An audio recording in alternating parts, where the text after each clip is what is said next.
Hello, everybody, and welcome to the Imperial HoloNet. I'm JID123, and I'm joined by Connor Nielsen and Red Leader Antilles, as we are here today to discuss the famous and infamous Man of Steel. Oh boy, on Superman Day of all days. At least we're recording it on this day. You might Yeah, not we're listen going to to it. celebrate Superman Day with everyone's fourth favorite Superman movie. Yeah.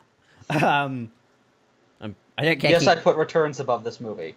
Not because I hate this movie, even, it's just because I actually do like Returns quite a bit more than most people.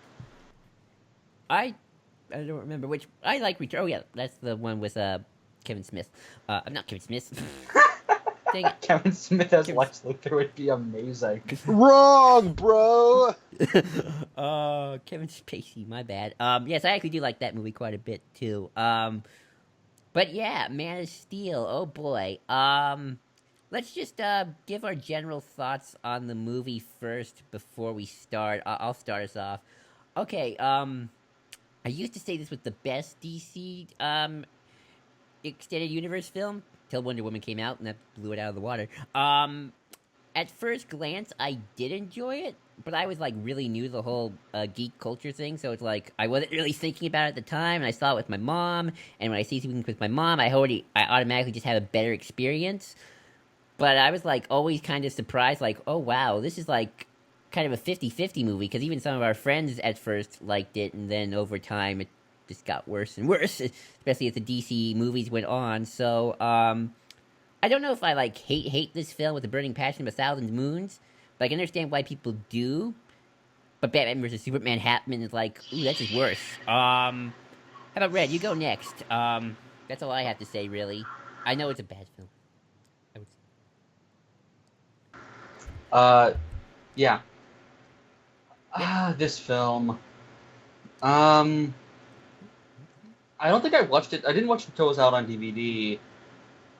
And I remember just kind of being like, huh.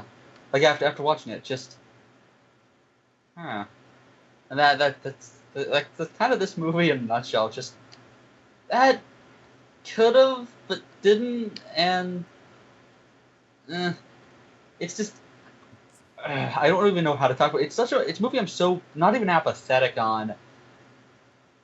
It's just so on the verge of being god awful and on the verge of being okay. But at the same time, I think I come down on the side of it is a genuinely bad film. It's built on a ground on a base of contrivances, and despite there being good ideas, it's a really morally bankrupt movie in some ways, and I don't think they have any idea what they're actually doing half the time. Connor, how about you? Where did you fall when you first saw this? And I'm sure your opinions have changed or stayed the This same. movie came out in June of 2013. Just so happened to be the same month I graduated high school. When you graduate high school, you are invincible for like 2 weeks. It is maybe the happiest moment of your life, and you don't know it. Um, I remember right after the graduation ceremony, my brother and I pre-ordered our tickets for this film, and we were so excited for it based on the trailers. Uh, I thought it looked great. I thought that the Superman is my favorite superhero. I think after Who Reviews the Reviewers, I got a reputation as the Batman guy, but Superman is my favorite superhero, and I had been an avid reader of comic books for going on 2 years, like collecting them current, and I hated just about every Superman comic that was coming out around the time. So I was so excited to see a Superman movie. And when I first watched this movie, I loved it. I absolutely loved it. And well, I don't know if I just gotten older and more cynical or that was just a very happy time in my life. But since then, I have liked it less and less. And now I think it's a pretty bad movie. Really bad in some regards, especially the writing. No, I can see So why, Connor. I mean, I remember watching old videos of like Ian and Steve going at it because this is before Batman versus Superman. Because like I remember Ian and Bill were like some of its avid defenders, and I know Cap liked it at the time. Um, then as Steve time, loved it that first viewing, and it's interesting just how everyone seemed to to like this movie when it first came out. Oh no, I think there were some haters. I know the nostalgia. Well, certainly there was. It was, but I mean, like when it first came out, a lot of like the comic book fans really enjoyed it, and I think it's because, and Kat made this really good point throughout his rewind of he thought it was something it wasn't. Like you think there's these grand ideas, and then when you look into it, it's just, oh yeah, there's an idea there. It completely crumples, and it's built on a, like I said, a base of just 1,000 contrivances, and you have no idea what the film's actually trying to say. And onto that point, I was projecting a lot of what I like about Superman onto this film, because there's a lot of holes in the philosophy and thoughts on this film's characters. This movie's all about the external ideas and philosophical ramblings, and I'll get into this in the movie, but it really doesn't focus on character. And so I'm projecting my own thoughts and feelings on what I wanted Superman onto this bland, blank canvas, and that's what tricked me into liking this. So we'll talk about it more as we go along, but I think taken on its own terms, this movie is bad. However, at the same time, I don't hate this movie. I can sort of turn on the nostalgia switch and just get transported to 4 years ago and remember what it was like graduating high school and that sense of freedom and accomplishment I felt, and I can kind of pinpoint it and personify it in the form of this movie. So this movie has a special place in my heart. It's just not a good movie. No, that's fair. I think that said, let's get this started. Okay, people, get your timestamps to 000, however you're watching this, and press play right now. Oh boy, might be a few seconds behind you guys, because there we go. I remember I like the Kryptonian writing on the Warner Brothers logo. I like a lot of the Krypton stuff too. I remember I was so willing to hope that this film would have gotten better as the DC movies progressed, and like other movies would deal with the problems, and that never happened. It's sort of like the Iron Man 2 situation. That's interesting is Syncopy was the production company behind this, and Syncopy is Christopher Nolan's production company. And, by the way, the first time I watched this, people behind me were like, oh, that just for a D? And I went, oh, my God. I'm watching it with these people. But Syncopy is the production company that did this. And Syncopy is Christopher Nolan's production company. They primarily, exclusively did Christopher Nolan movies up until a certain point. This was the first film Syncopy did that was not directed by Christopher Nolan. And they would later continue into the film Transcendence. And to my knowledge, which was directed by Wally Pfister, who was Christopher Nolan's longtime cinematographer, to my knowledge, they have not done, those are the only two non-Christopher Nolan directed films that Syncopy has been the production company of. And since then, they've been working out of Zack Snyder's production house called Cruel and Unusual Films.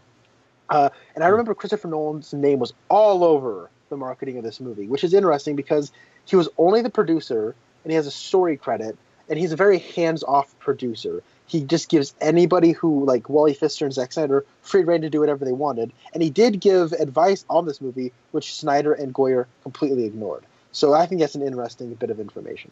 Nolan's like, here's some money, make a movie. Which I'm... Pretty much. I mean, those are pretty good producers if you have... Oh, well, I think that's actually a problem on Nolan's part of... Yeah. He's a director first and a producer second. So when he produces something, he just gives everybody free reign over everything. And I think Snyder is a director who benefits most when he does have some kind of restraint. I do like this Krypton stuff. I do like the very specific. Oh, the fucking set design and like the little shit they did. They put in a lot of effort, except for with one very bad decision in terms of designs that I'm sure the moment it shows up, we will be laughing for a solid 5 minutes. Okay, so the Krypton Council here is really dumb. He talks to like, hey, why don't we evacuate this place? And she's like, whoa, that's ridiculous. That's crazy talk. And I'm thinking, you think it's stupid to try to evacuate a planet, or at least some people off of a planet. You think just dying and blowing up on a planet is a better idea than trying to leave. We stand with our principles, dang it. And this does make Zod awesome. even more relatable. And Zod is the hero of this movie. I don't even mean that in the same way of like, sometimes you can joke like, oh, the villain's more likable. It's not in the same way of like how Hades is the one you care about in Hercules.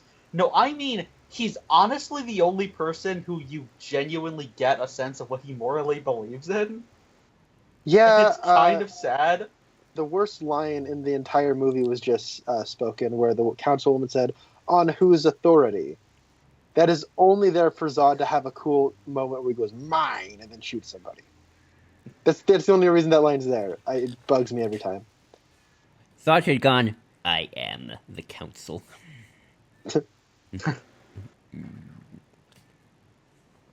One thing that is noticeable in this movie, and I think I notice it here more than most people would notice it in like Batman versus Superman, but there's so much close up, and there's a lot of close up. And I think it's more egregious in Batman versus Superman because there's virtually no establishing shots, which is heinous on the hands of a filmmaker, and just basic editing and structure.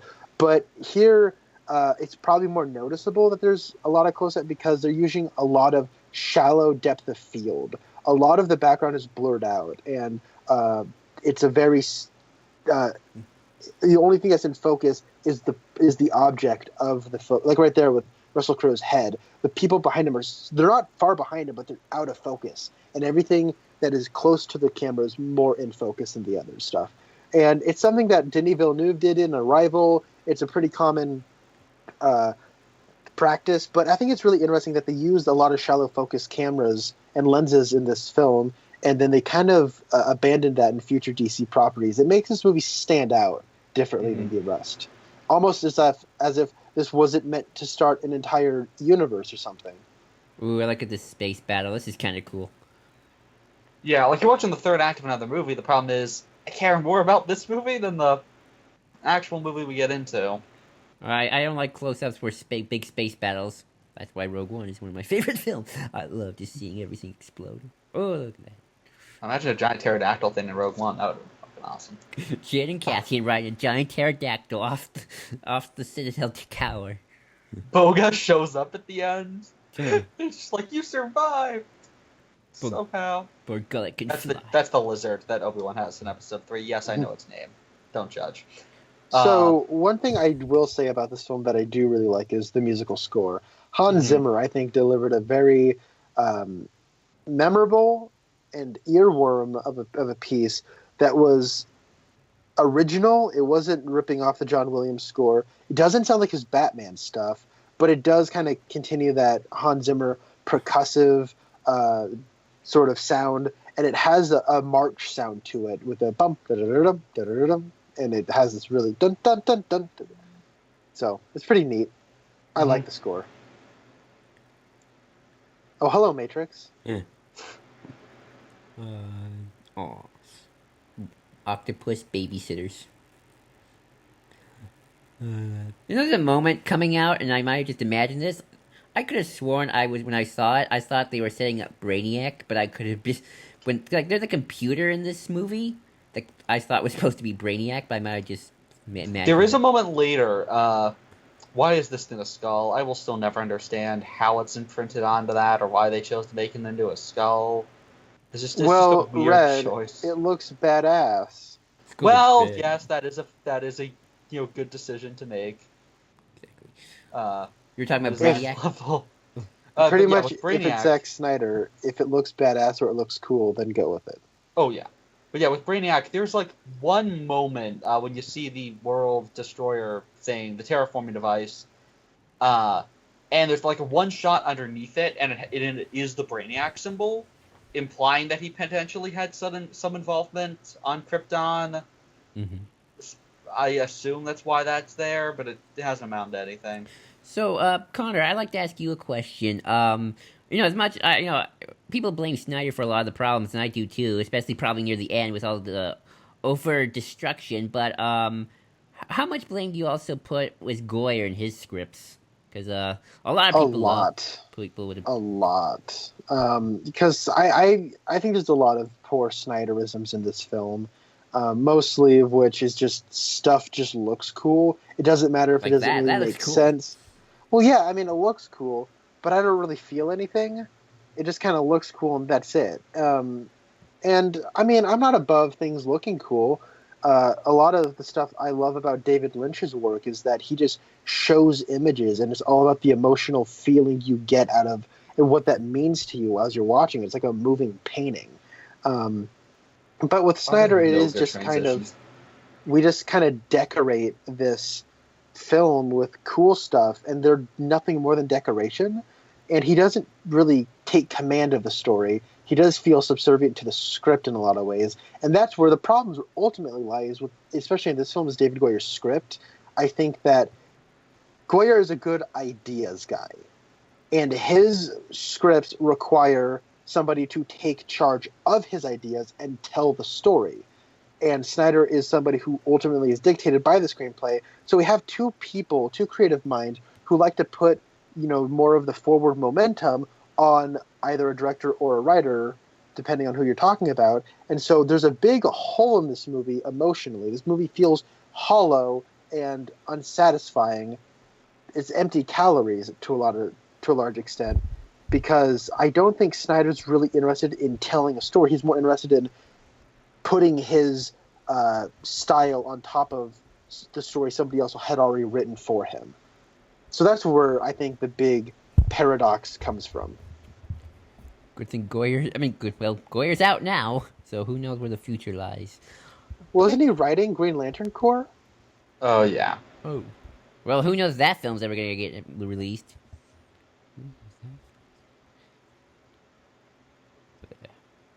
Among the Stars. That's such a sci-fi thing. Among the Stars. How do you feel about Russell Crowe as Jor-El? He's good.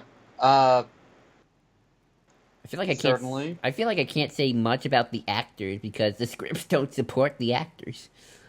I mean, Well, that's the thing about this whole franchise, I think, is we consistently get A-grade talent, and I feel like we don't really do much of them. They're just kind of there to play a bit part. Ew, I can see his penis. Well, yeah, you could see the kid's Joel. penis in Superman. Yeah, exactly. Really, Joel? Well, I don't know. I think that He just turned their entire people into a little pen that looks like his family crest. That's yeah. Okay, that's weird. How come the skull dissolves when it goes into him? The skull's been providing life for how many generations, and it didn't dissolve. I don't get that. That's the thing. Like, oh, it just kind of looks cool. It doesn't matter if there's an internal logic to it. It just looks cool. You know what I mean? Mm-hmm.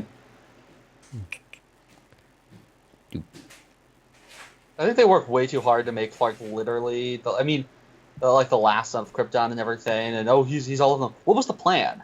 Was the plan for him to eventually terraform some other world and start Krypton again? What was the point of injecting him with a codex? Oh, look at Hello Apocalypse Now reference.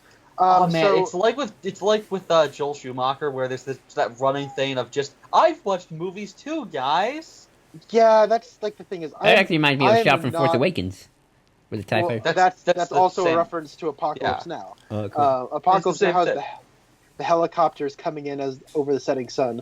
Apocalypse Now is one of the greatest films ever made. I love that movie. And Kong Skull Island is basically just every other shot is a reference to Apocalypse Now. That's a shot to Apocalypse Now. Force Awakens has that reference to Apocalypse Now. It's an iconic image.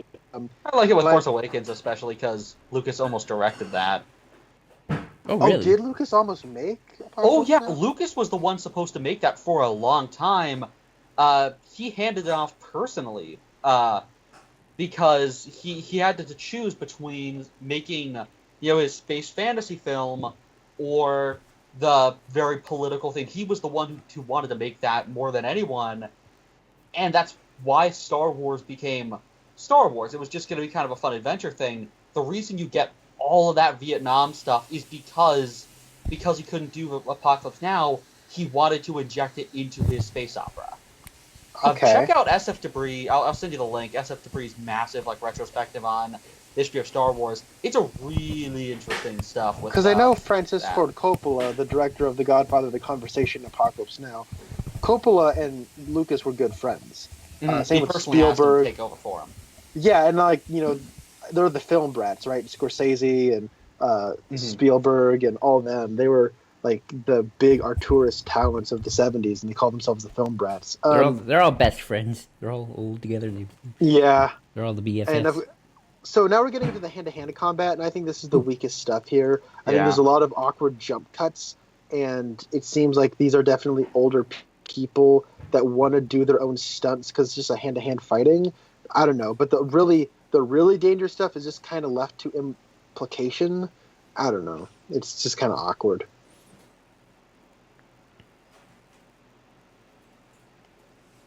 So what do you think of Michael Shannon as Zod, just as an actor, especially compared to the original? I mean, I've never seen Superman 2, so I haven't really gotten much of Terrence Stamp. I love Michael Shannon. You've never seen Superman 2? I've never seen Superman 2, I've never seen Superman 3, I've never seen Superman 4, The Quest for Peace, I've never seen Superman Returns. I've only seen Superman the movie and this movie. These are the only two Supermans I've seen. But Michael Shannon is one of my favorite actors. His performance in Nocturnal Animals is easily the best thing about that movie. It's an overrated film by some degree, but he is fantastic in it. But he is nigh terrible in this movie, I think. Not any fault of his own.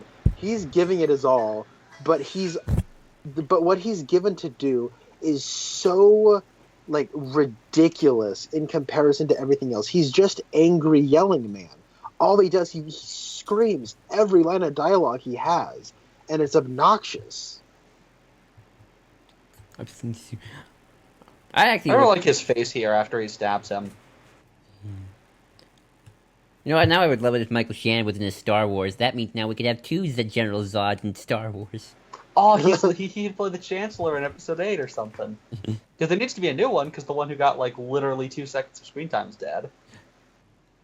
He can yell and scream at the Senate. He's not actually beyond your reach. You could just shoot it out of the sky. Their targeting systems are down or something. And now he's like, bring it down. It's right there. Holy shit, you're right. Yeah. And now he's going to slowly walk out and say, all right, shoot it down. No, how come you're not like on your comm like saying, shoot it down? And of course, conveniently, they managed to take over this coup like in the nick of time. I mean, I get it. You know, every single story has like contrivances, and you need sort of convenience to progress plot. But it's just so many at once, and I think sometimes You contrivances. can give a film a gimme, but you can't make us give you it every single freaking scene. Especially if you don't have any good, compelling characters to follow. Yeah. So actually going back, Red, to something you said where it's like, oh, I've seen movies too. There is so much of Superman the movie in this movie, right down to the runtime. I can't help but feel like Snyder's trying to make the new version of Superman the movie. It's 2 hours and 20 minutes, which I think is only like 2 minutes longer than Superman the movie. And, you know, we have an extended prologue on Krypton with, you know, prestigious actors like it's Marlon Brando, who was past his prime in the original Superman, and then it's not Kurt Russell. Wow, Russell Crowe, who some would argue is just after his prime. His prime was probably sometime in the 2000s, early 2000s. So it's not unlike that first Superman movie, and there's so many references to the original Superman movie that I don't know. It's just an observation. I don't know how you really feel about it. General Zod just did his kneel before Zod and I will find him. That's no. Kneel before Zod is cooler. Just saying. Oh, yeah. I mean, Oh boy. Speaking of phallic imagery. Oh my god. Hey Snyder, was that a reference to Alien? I don't know. You're fucking time. Who greenlit that shit? Who the fuck saw that and was like, no, that's okay? Oh, and look at all the cum hitting the camera. When it comes in, they just all get covered and they're like, we should really change our way of doing this shit. Well, it's weird because it almost feels like a bizarre, unintentional reference to Alien and all the weird rape imagery in that movie. So I can't tell though. Yeah, exactly. You can't really tell. So how do you guys? I think this is stupid. How? Okay, I'm gonna quote the Confused Matthew review here because he was like, "Hey, you guys have a phantom, as he calls it, the Ookie Spooky Zone. Why don't you just get into the Ookie Spooky Zone, wait there until Krypton blows up, and then you'll have a bunch of ships to just go anywhere you please, and you just leave all the criminals on Krypton to get blown up. Why don't you do that?" I guess because they refuse to leave. Also, Laura is just the most bland actor in this entire movie. Which is weird because she's Vanessa from Daredevil.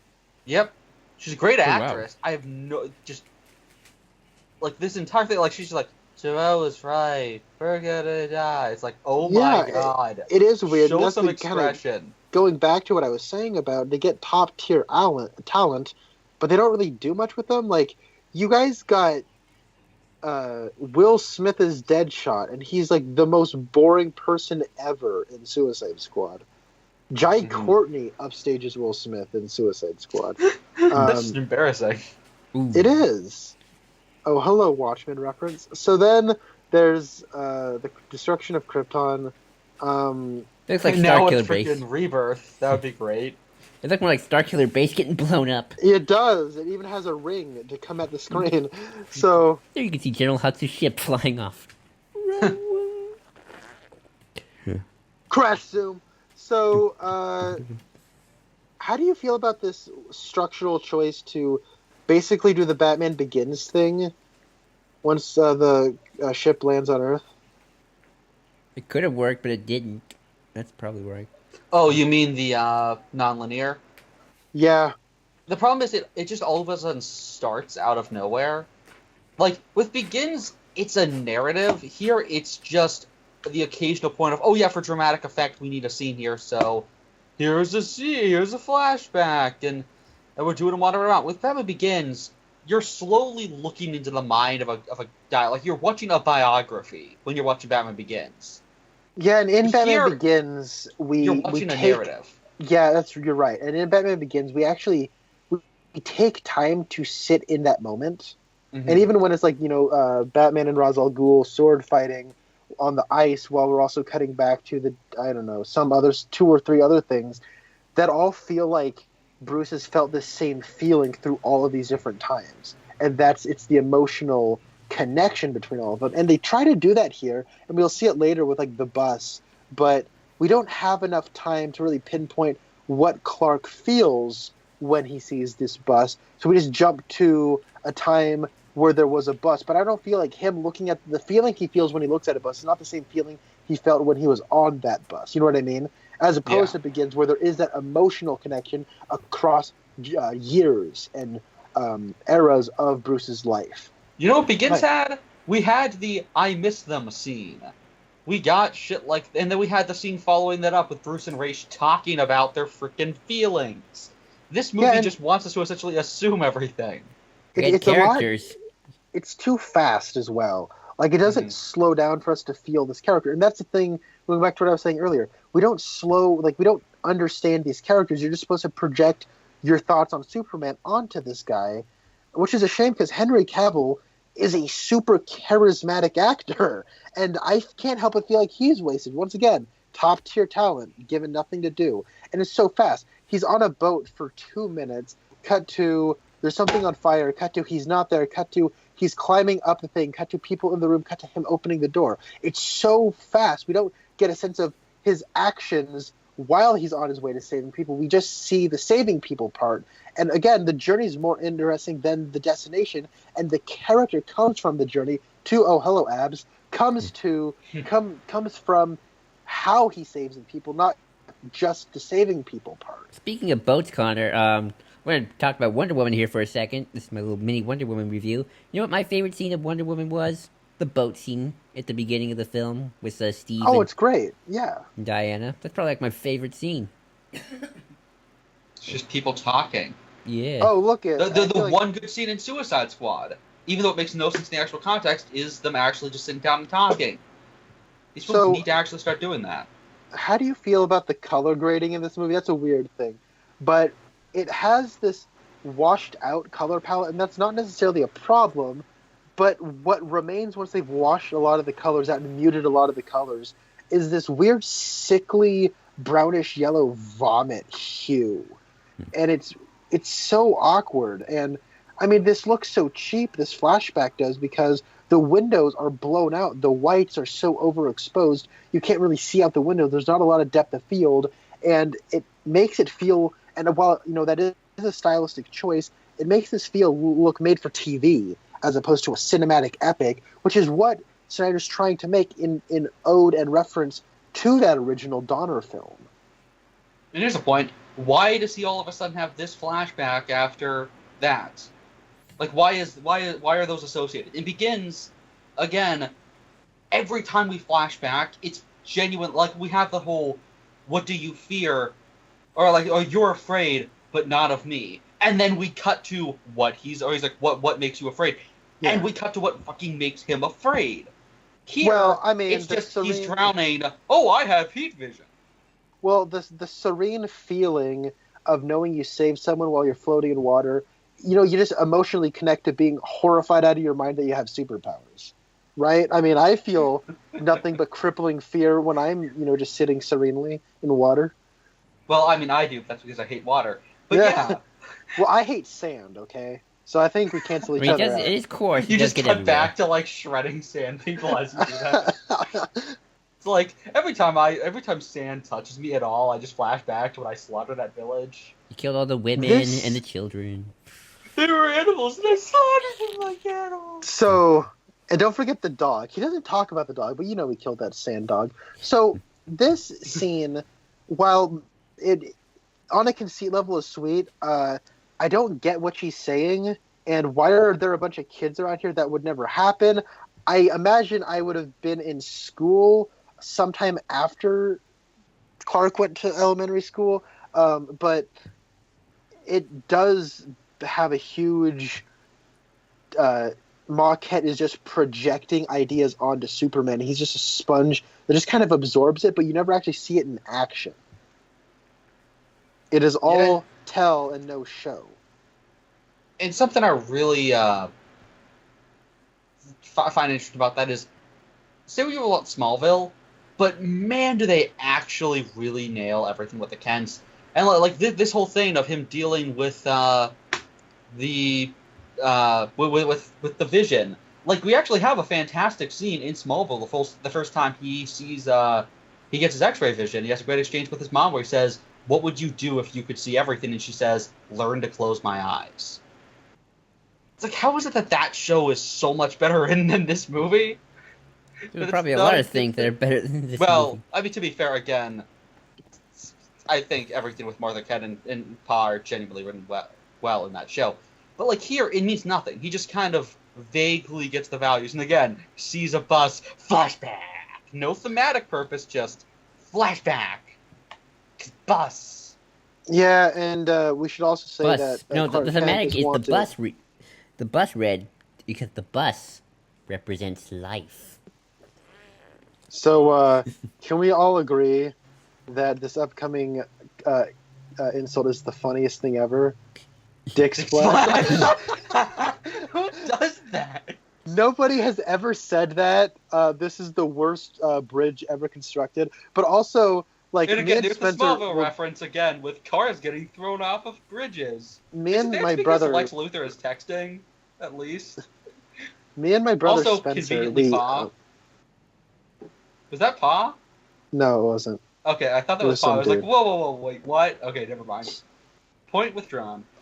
So what I was saying was, my brother and I, we always just call each other Dick Splash every once in a while. That's nice. That's a nice compliment. No kid has ever called another kid Dick Splash. I don't know what insults kids use these days. I don't know. Fart bag? I don't know. I heard that when I was a kid.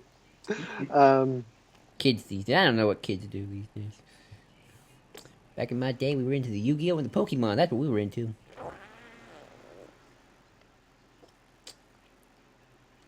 So how did the back not, like, rip off at a certain... Well, I guess he's pushing it.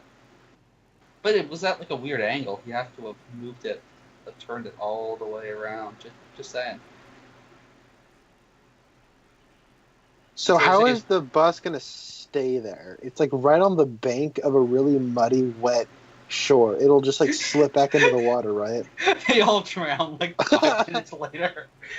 Oh no, Clark's somebody like, "Oh, saw shit." me. I guess I should let them drown. No, like they're going down, and Pete just puts out his hand and is like, "No," and he just let it happen. You see, it's called what's the term called? Not, it's I guess it's poetic irony where he splashes Pete Ross out of the water. But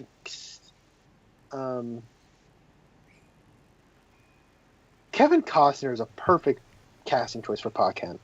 Mm-hmm. He really isn't. And Diane Lane as Ma Kent, wow, you could not have cast a better couple. They have like no scenes together. And all they do is, once again, project ideas onto Superman that he doesn't really do anything about. Okay, I gotta. No, okay, this scene, okay, wow. Oh, fuck this scene. The last 3 shots you just saw could have been done in one shot. Him putting the coffee back, taking his coat off the hanger, and closing the door. Why do we need that at all? You don't need just cut straight to him walking out. Well, no, you can convey all that same visual information in one shot of him leaving the house. I love Kevin. You can do that, and it would have us in his actions and his demeanor. You can read something about his complacency, and maybe he looks a little bit nervous about having to have a talk with Clark. You can do all that stuff, but you just see his hands doing stuff, and it's just a bunch of detail shots that don't mean anything. It's a wasted opportunity. So now, why do you hate this scene, Red? What he just said. Maybe let them die. This isn't Pa Kent at all. He doesn't. What does he actually teach Clark? He keeps telling him over and over again, "Oh, you have a greater destiny." What is that destiny? Why do you think all of a sudden, sometime down the line, Clark will be like, "Oh, this is what I'll do to save mankind"? It means nothing. He's just making random rhetoric about one day, all of a sudden, you'll have some calling. Maybe he does that for everybody. Mean? Maybe he just randomly just says. No, but what does that fucking mean? It's weird because he's like, you need to suppress yourself because one day you won't need to suppress yourself. Okay, but what if the calling comes and you still suppress yourself? Like it's such a weird philosophy. And it's not what Superman should be. The point of Superman isn't that he does this because he's this grand, great thing that will save humanity. He does it because it's the right thing to do. Yes, he is this great, godlike being that will, show us the light to lead the way. But he does. That's not what Clark and his upbringing is about. Like his father has that line in the original Superman, where he's just like, these things you can do. Like you have gifts and you should use them or whatever. Like if I don't know what I would do if I had gifts, like I would help people. That's all it needs to be. It doesn't need to be this big, destiny shit. That makes no sense. And then conveniently, the fucking scouting thing, which they just so happen to find at a certain point in Clark's life. That could happen he could have went his entire life without Jor-El ever activating. Which makes Jor-El's plan really stupid if the entire thing hinges upon the U.S. government, well actually the Canadian government, accidentally finding a crashed Kryptonian ship from centuries ago. Mm-hmm. The whole movie, him becoming Superman, revolves around other people believing in stupid random destinies for no apparent reason, and then the Canadian government. Well, the entire it's good thing it's the Canadian. Good thing it's the Canadian government. Like this film, its treatment of I really don't like this franchise's treatment of Superman because Batman v Superman just drags Superman through the mud. Mm-hmm. Oh, that was painful to watch in the theater. But with this, it is just everybody projecting ideas onto a blank canvas, and he's just supposed to stand for all of it. There's never a point where he makes the choice to stand to stand for people. He just kind of accepts find out what that everything. reason is. Don't do the right thing because it's the right thing. Do it because it's your destiny. Yeah, do it because people told you. Do it because people told you. Like it's so lame. Oh, it's ironic because Ring of Fire. It's not fiery. It's cold. I never got to say this, but I love Kevin Costner though because he reminds me of the '60s. He's always in '60s movies, either as like a Kennedy assistant or something. Like period pieces about the '60s, you mean? Yeah. Okay.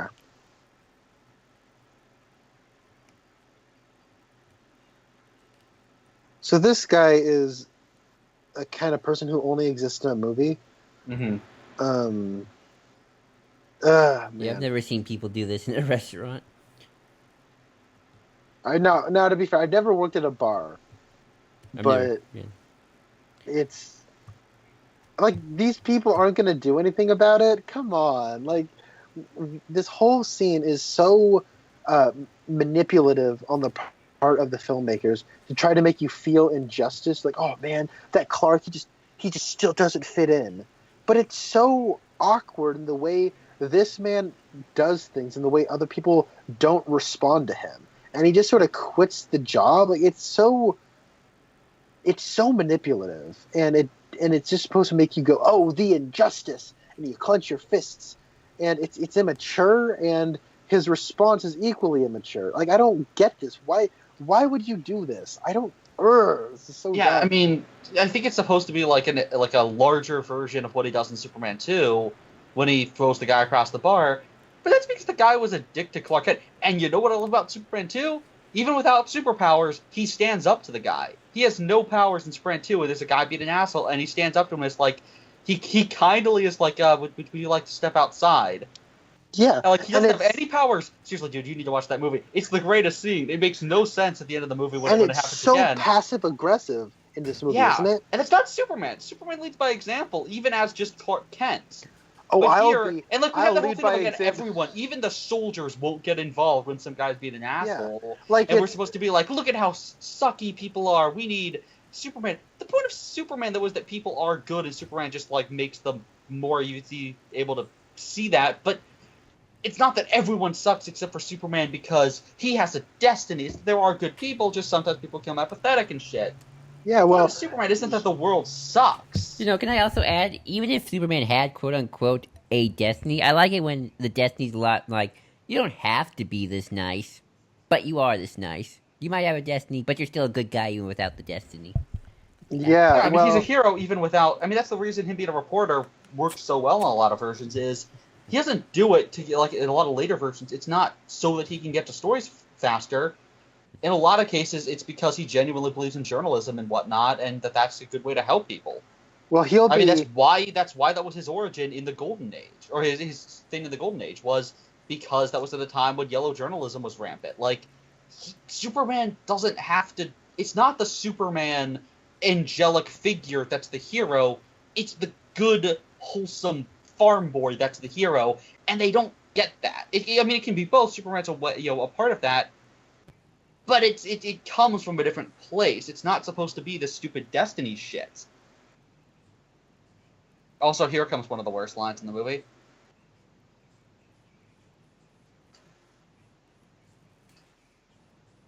Well, Superman, he'll be nice to your face.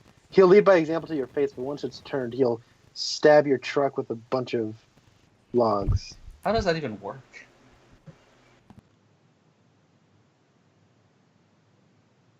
That's like a creepy serial killer line.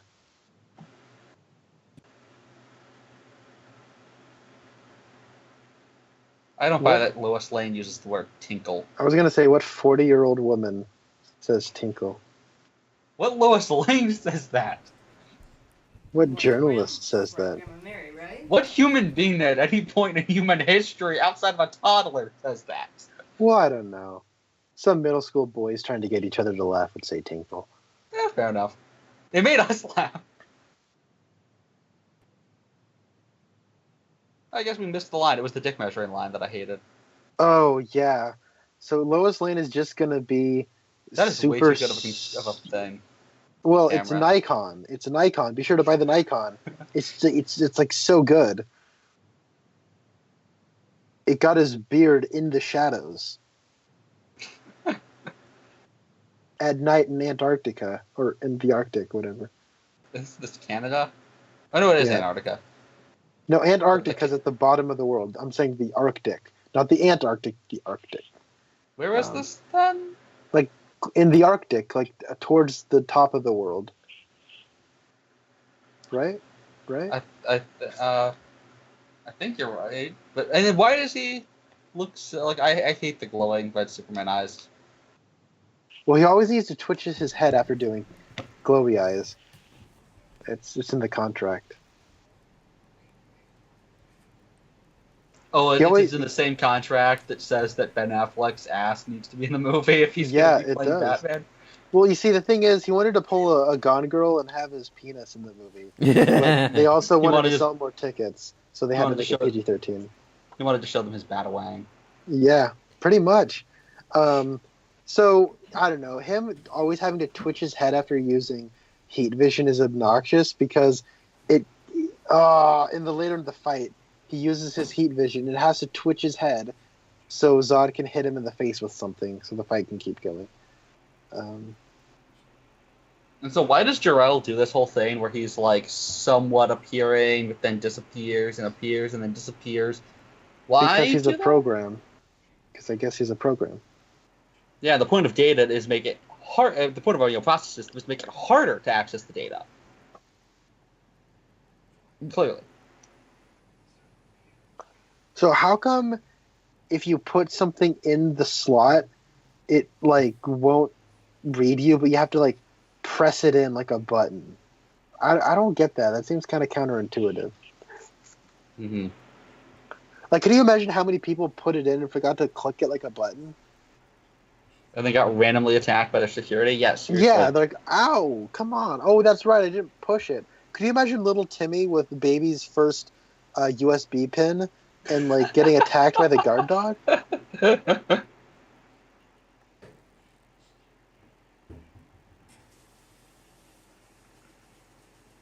Again, what the fuck, Jor-El? And again, Clark would not have known about any of this shit had they not accidentally found this place. It's dumb. It's It is really dumb. We're 92604. I would like a. I mean, it's a little played out and maybe a cliche, but it would have been better if it was like, oh, this pin in my pocket, it's directing me somewhere. Don't care. Not And really. then he finds it. I mean, it's a little played out and kind of cliche, but it's better than what we got. Just a series of contrivances leads to him overhearing somebody. What if he hadn't even overheard it? What if he didn't go to work there? Should have put a little more thought in this plan, Jor-El. Oh, hello, Nikon. Again, it only attacks because the camera. I don't think Nikon liked that. Like, when it gets dropped, it breaks. They were like, no, don't put that in there. This is a Superman camera. It is able to not break when it falls on the ground.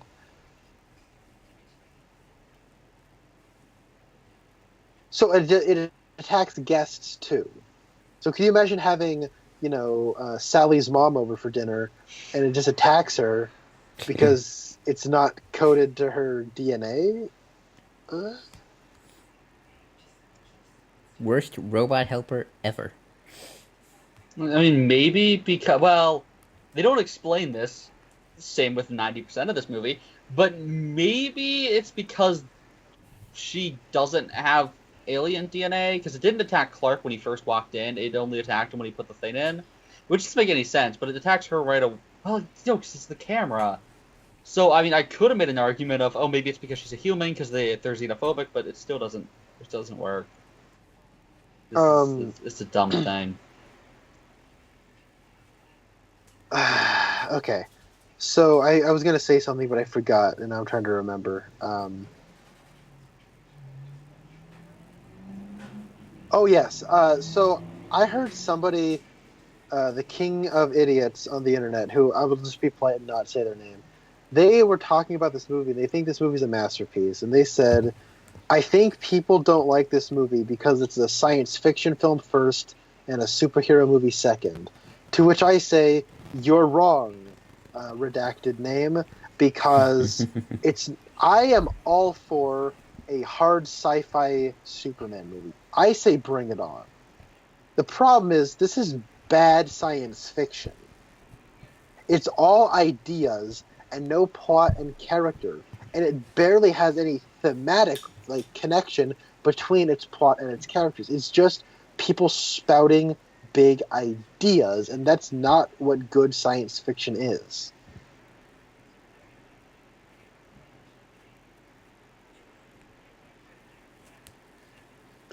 By the way, Perry White, played by Lawrence Fishburne. I say that is pretty much perfect casting. Yeah. And he's got nothing to do. Mm-hmm. Like, I mean, he's worse than Batman v Superman. He has, like, negative stuff to do. Like, it's barely Perry White. But, I don't know. I remember hearing this casting choice and saying that is perfect casting. Once again, A-list talent, they got nothing to do.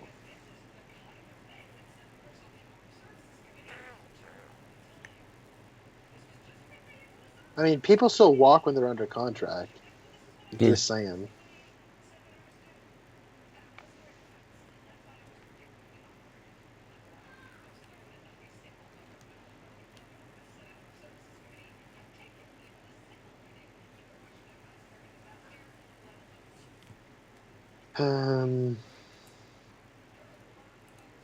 This guy's annoying.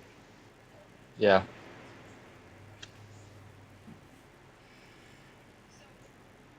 Woodburn, is that a character? I don't Woodward and Bernstein? I don't think know. so. That's the only thing I can think of. Well, it's... This guy looks like he could be a comic book character, though, that guy with the... Meanwhile, on the B-roll of An Inconvenient Truth... There's like 4 articles for this for the character of Glenn Woodburn from... Oh, he shows up in BVS as well. Yes, he does. He's a talking head. So, I kind of like the idea of a Kryptonian spaceship that came to Earth to colonize it, like millions of years ago, being the basis of the Fortress of Solitude. I think that's a really neat idea. I'll give it that. I think that's a neat idea. Yeah, it's a better version of what Smallville does. Because there they have that whole thing of like, oh, Kryptonians were hanging out with the Native Americans, and they predicted Superman and Lex Luthor and stuff and things. Yeah. So, I mean, to be fair, they do actually do one really cool thing with that, with Lex and Lionel both wanting to be one thinks he's Superman, the other one thinks he is Lex, and of course, in reality, Lex will end up being the Lex, and that's the sad thing. But yeah, though we destroy this thing, which is the really unfortunate part of it. So, we're 45 minutes into this film at this point, and I feel like all we get is a lot of jargon and philosophical ramblings and people just like going to places after plays as fast as they can to set a stage. Nobody's This doesn't feel like we're telling. I feel like there's no story being told.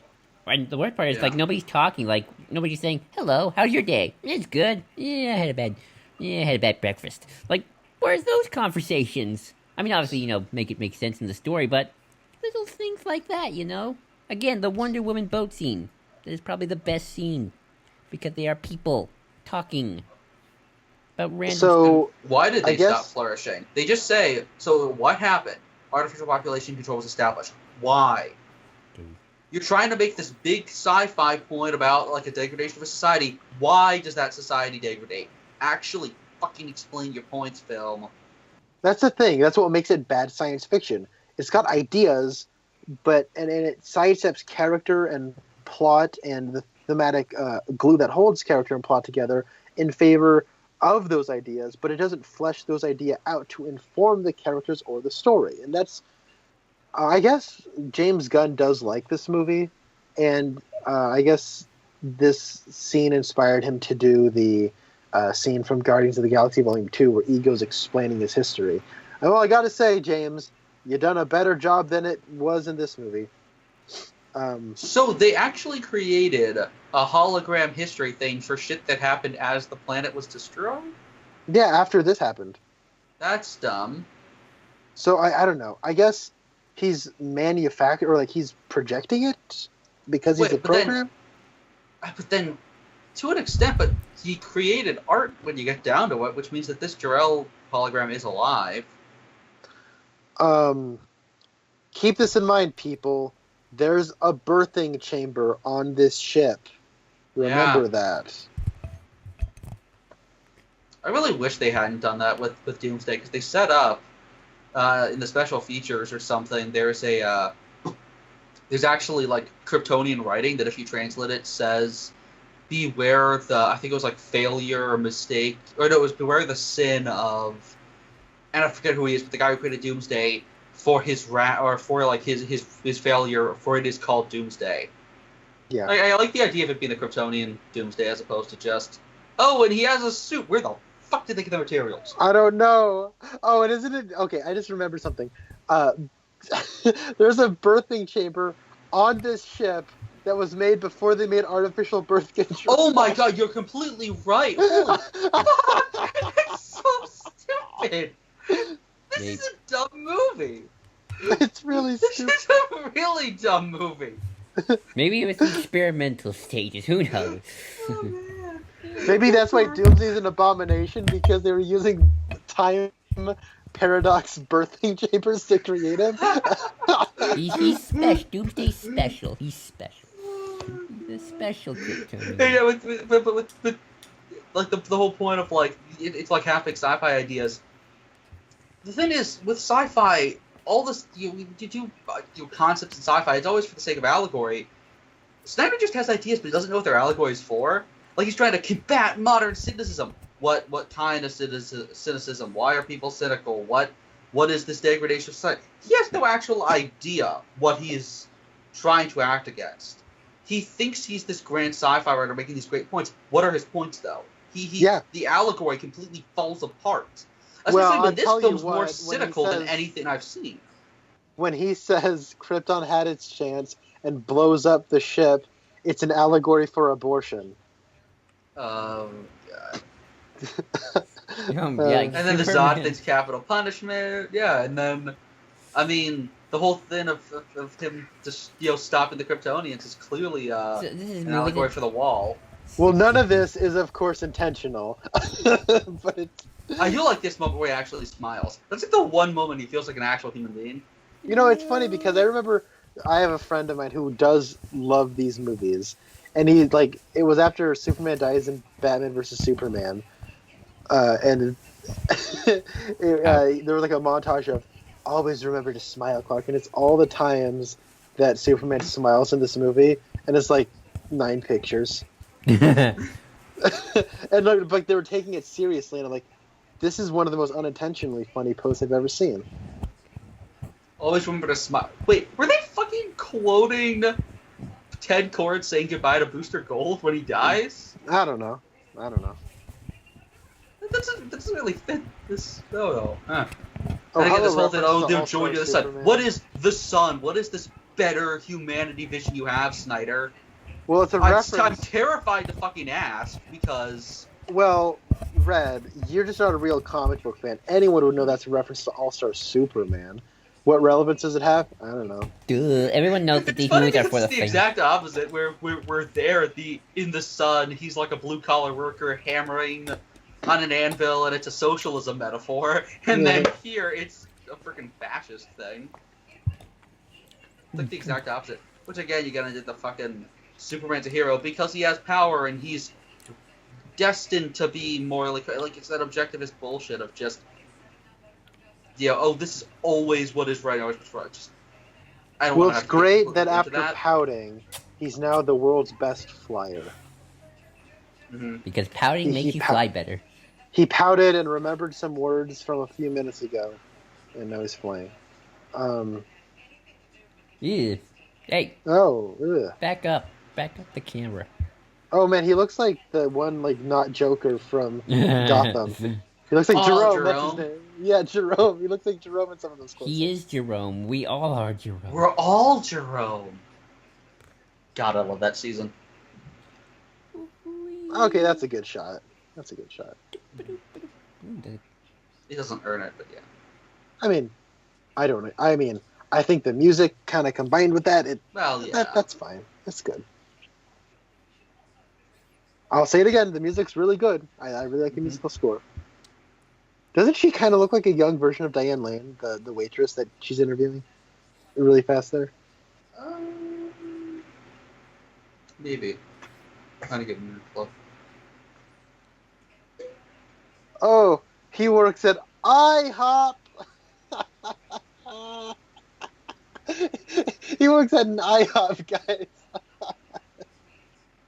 Oh man. So, Man of Steel broke the record for the amount of what's it called, marketing partners for a movie.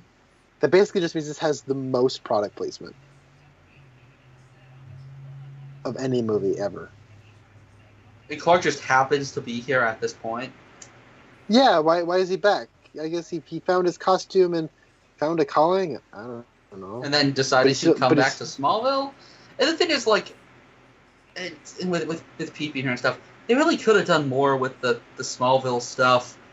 We get like 2 or 3 flashbacks, and Clark doesn't seem to have any friends, even though Pete seems to be at least somewhat nicer. But I almost wish this was more like Superman for All Seasons or something, where we actually get some of the small town stuff and his upbringing. But here, he's not a good person because he's from a small town, because he's, a person. It's because he's, that he's just, destined to be the perfect good person who's always right, and whatever he says is right because he's destined to be the right person. It's that bullshit.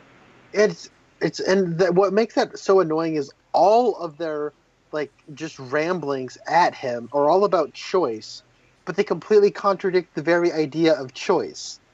You are destined to choose this, okay?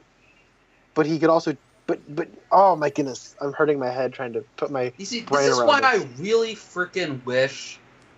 And you see, his parents are the ones telling him not to make a choice, which I don't like. I mean, to an extent, there are points where he doesn't, get a choice. Again, as much as I hate to say this, Smallville, again, does this actually pretty decently with Pond not letting him go and play football and stuff. But it's more just to protect him, and at the same time, there's a lot of points in that show where he'll disobey Pond and go and save people, and Pond will not be upset with him. He respects enough that he has the guts to do what he believes is right. This Pond's just nope, just let people die. Just do it, because you might really one day have a space dad who shows up.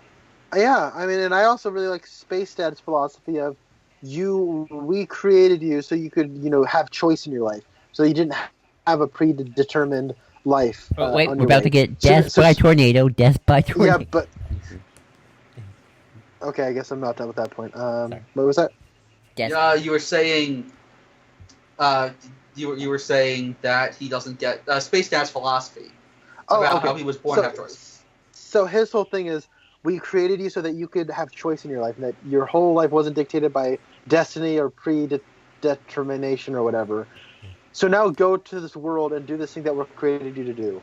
We also created you to have a purpose. We created you to not have a purpose and have a purpose all at the same time. But that contradicts itself, right? Yep. Also, I can just feel Captain Logan's rage right now because of the overpass thing. Yeah, You're not gonna do an overpass during a tornado. Ever. Isn't it weird that this tornado just manifests? Out of nowhere? I was created by the script. My one purpose is to kill Pa Kent. It turns out Red Tornado's involved. Maybe they'll retcon it. Maybe they can retcon. Oh, it's the Supergirl version where he's just a robot that goes crazy, and they completely shit on that character. Seriously, fuck their version. What are the days when Red Tornado, would just be Brave and the Bold, where he would just sing Christmas carols badly at people's doors? But no, he has to be. Clark, don't use your superpowers. Just run and hold his hand and run back at a normal speed. Yeah, seriously. And have you seen the Robot Chicken sketch of this? No, I haven't. It's amazing. I think Clark's dad wants to die because he doesn't make any effort to walk on his left foot. He's like, oh sweet, I don't have to deal with my wife and farm and kid anymore. Yeah, and then he just disappears. Find out that this guy actually had a death wish this whole time.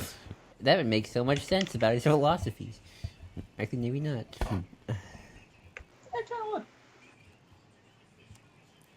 Oh, then here's this guy who gets a few lines and we pretend like he's a character.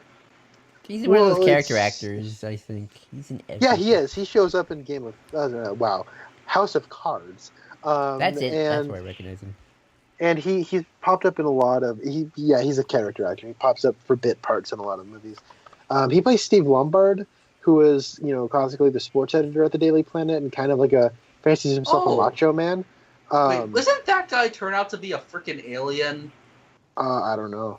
I swear he's the one who, because there was a guy in the comics who was one of the reporters who turns out to be like an alien, because this race swaps they artificially create a child in certain races, and then one day that will lead to them being able to mind control half the universe, and Clark finds out about this and saves him, and then in the next issue, the Legion of Superheroes shows up, and they're like, no. The fact that one day that gene will activate and mind control the entirety of the human race and turn people on each other and make everyone into slaves, that will start a war humanity will help defeat this race eventually, and that will make us part of this grand community. And so Clark sends the guy off to become a slave and become a monster, because the Legion says it will one day help them in the future.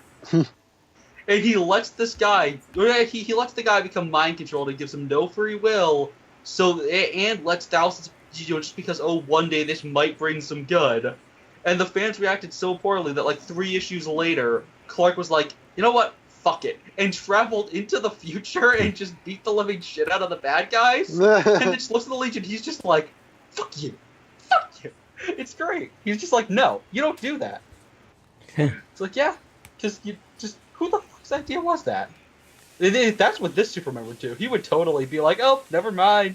He has a greater calling. He has the destiny shit. It's like, no, fuck that. It's his destiny to be a slave.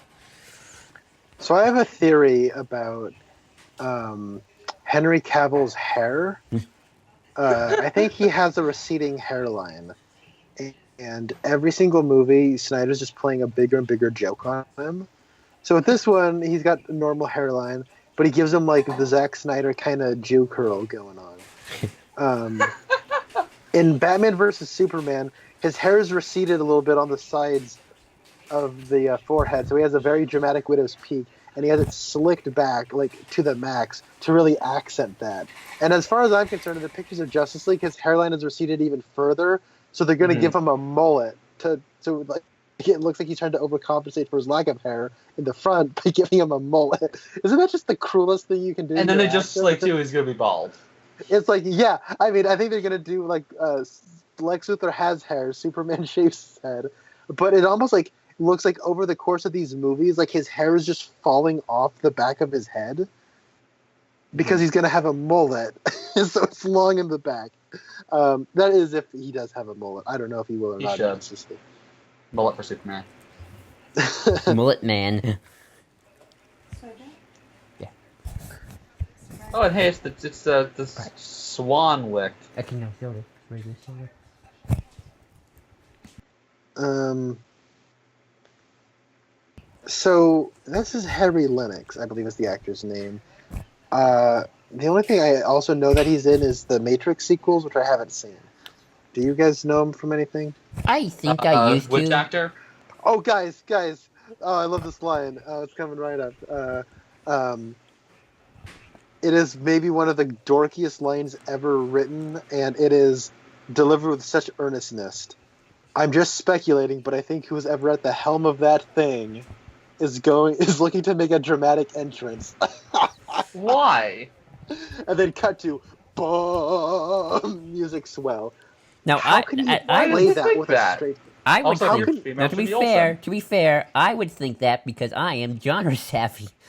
Yeah, well, it's so dorky, and everybody attached to this production plays it with such earnestness and straight face.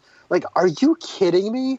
That is the dumbest line ever. That's something that Adam West would deliver, right? Mm-hmm. And he'd do it with a wink, and it'd be hilarious because they know it's a line that's for comedy.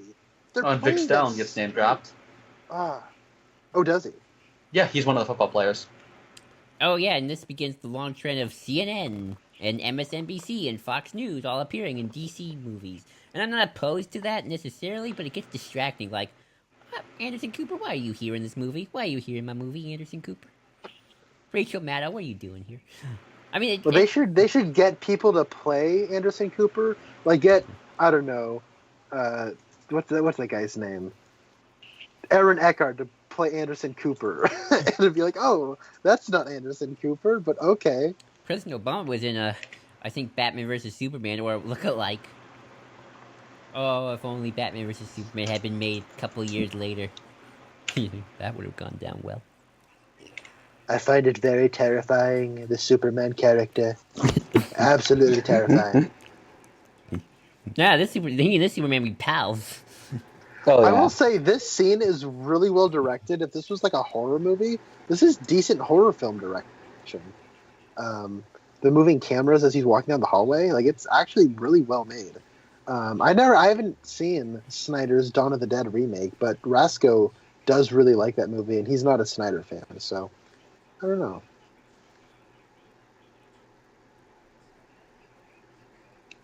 So I guess they just have TVs in tents by the Alps.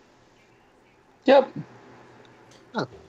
Everybody has a Good. TV in these things. You know that. Even the people in igloos have TVs. It's coming through on my Nokia phone. Be sure to buy Nokia, everybody. Why does he have bad transmission? Why is that a... Because He wants to be dramatic. oh, I don't know. Yeah, they're looking to make a dramatic entrance, Red. Get with the program. So I was like, okay, fellas, we're gonna be all. I mean, Hughes, you should have done... Didn't you get the memo?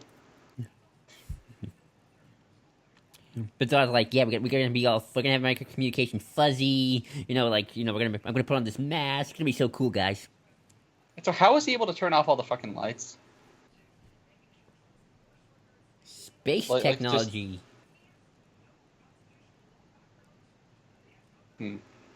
I don't know. That's a good question. I've just been sitting here trying to think for a couple It's things. not like he just do shit because he feels like it. Maybe he has like So- a giant version of that like lighter from Harry Potter. He has the magic lighter. He just uses that. He's well, General Zod. How come he just doesn't shut down all the power when they're like terraforming the Earth? Why don't they just do that? They turned off all the lights right here. They should just do a worldwide broadcast again, and while they're also doing that, remember to blow up the world. Oh well, you see, it's subtly done in the film, but it only works once, and he used it up. Yeah. I guess. Probably Why better does than that I can come count? up with. Only work once doesn't make any sense, but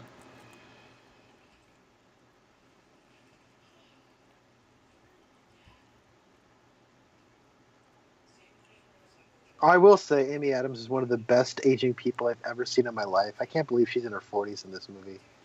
mm-hmm. Also journalistic integrity, she has none. Yeah. I mean, to be fair, no version of Lois has journalistic integrity. Let's be real here. For shit's sake, like, Knox has more journalistic integrity in Batman 89. Hello, legs. Honestly, Knox is a better person than everyone in this movie. Yep. Wow, let's just point guns at the woman. Hey, that is so accurate of modern America. They point.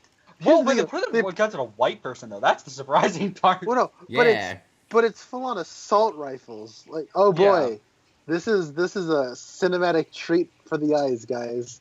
Get ready for the subtle direction. These brilliant. Just wow. I I mean, seriously though, this scene could make fucking Evangelion look subtle. Evangelion's an anime that's just kind of like religious symbolism, but has no meaning at all, and people pretend like it does. I This guy went there. kind of looks like Ezra Miller. Wait, no, he doesn't. Maybe it's supposed to be fairy. Maybe it's Ezra Bridger. Except his hair's not. Is it blue? Blue. Is it black? I He can't. keeps such a What is up with these bullies? These seriously. And You know what Sullivan's, look, we're referencing... You've heard Superman, right? Hey. Well, It's it's just- not from the comics, it's Smallville.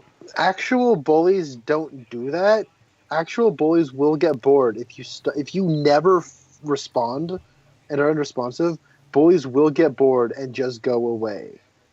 No bully goes, "Come on, kid, fight back." And, you know, like, I like how Pete helps them up. It would be nice to see them actually hanging out and show that there's a genuine friendship there. Yeah. But instead, this Clark seems so disillusioned from humanity. Okay, here's an idea. Bullies just kind of push Clark over and keep walking. Pete helps him up. There you go.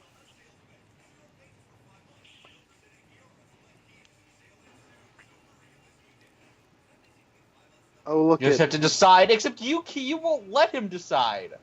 Yeah. He So- says he wants to help people, and you're like, you don't have to decide that yet. You have a greater destiny. You just fucking told him he gets to decide what he wants to be. Then you just... Ugh. So both of these his dads have conflicting messages, and he just takes the worst aspects of both and just sort of slams them together.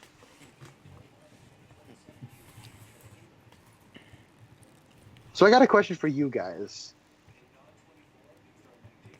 That guy looks familiar.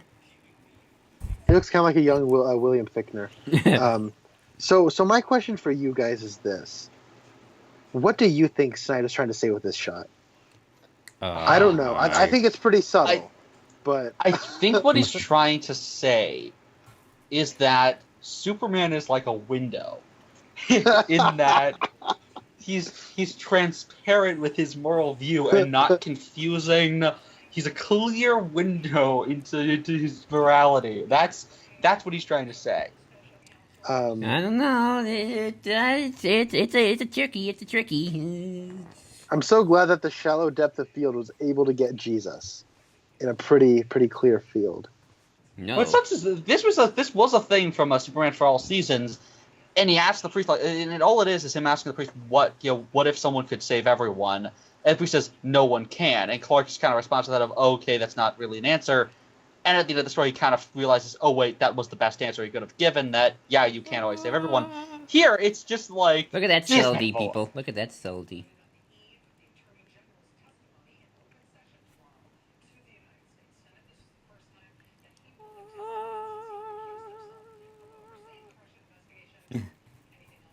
And he's like, don't play games with... It's so creepy. Like, this is really creepy. I bet that one soldier lady, like, right next to him is, like her panties are wet because she's like, oh, yes, fascism. Yeah, You know so who? hot. You know who that is? Who? Carol Ferris. Get out of here. No, per thing says Ferris. That's supposed to be Carol. Oh. Poor wow. Hal. Poor Hal. So, Hal, are you the fascist dictator of Oa yet? No. All Well, right, we're breaking yeah, up. she's gonna keep like just like ignoring him, and then when he tries to kill, when he kills all the Green Lanterns, she's gonna be like, oh yeah. Fashion. Like, once he man. Blow up Green Coast Lantern City falls. next. Blow it up, Hal. Yeah, Coast City blows up, and she's like, yes, give in to the evil. And it's funny because she's a fucking not Indigo Lantern, Star Sapphire, Star Sapphire. Sapphire. They're supposed to be about love and compassion. Through They're just like violence. fascism.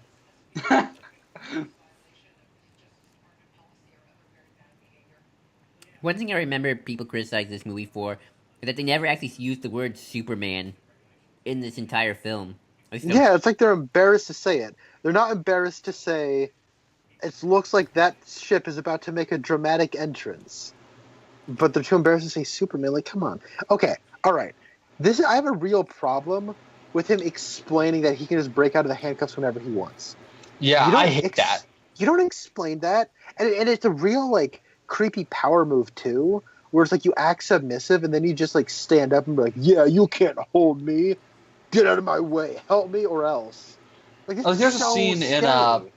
I forget what it's called. There's a comic book car always recommends about like a kid in the real world who is in a universe where superheroes are just comic book characters, and he turns out to actually be Superman, and he doesn't realize Secret it. Identity. Secret Identity. Thank you.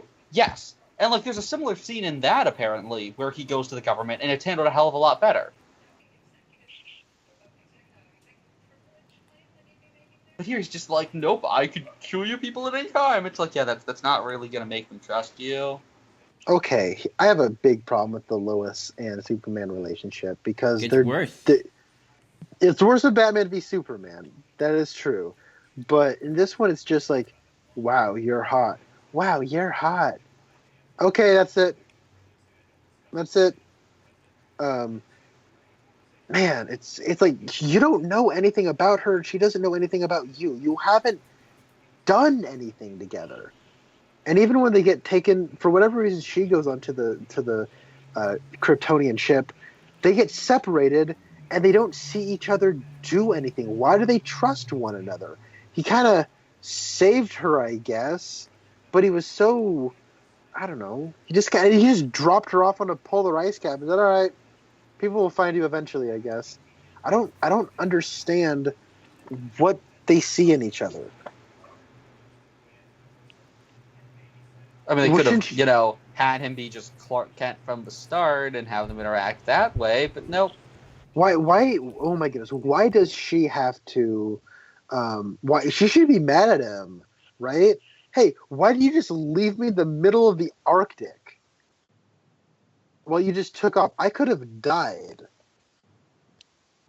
And for shit's sake, even Iron Man has Pepper make fun of that with him leaving her at one point. Oh, do they? Yeah, because he walks away when the reporter calls him away, and she brings it up at the end of the film. This film doesn't even acknowledge leaving someone on a polar ice cap while a ship takes off. Also, hey, one of the only good characters in this movie.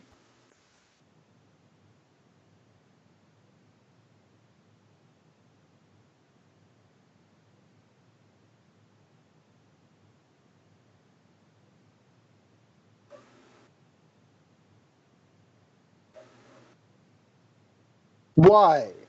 Zod doesn't even know you. Yeah, what the? Well, I mean, I guess maybe he listened to the news. Zod's a really big fan of CNN. You see. He needs his Wolf Blitzer, you know. He needs his Wolf Blitzer in his life.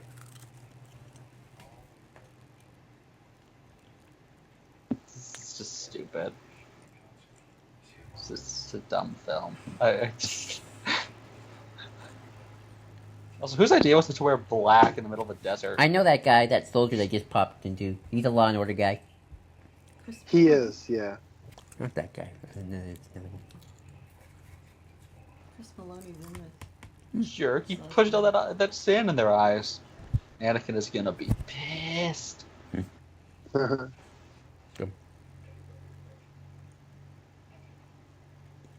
And if we show them holding hands, that counts as them caring. Oh wait, that's because he's slipping the thing. Okay. And look, they're like, look at us, we're subtle.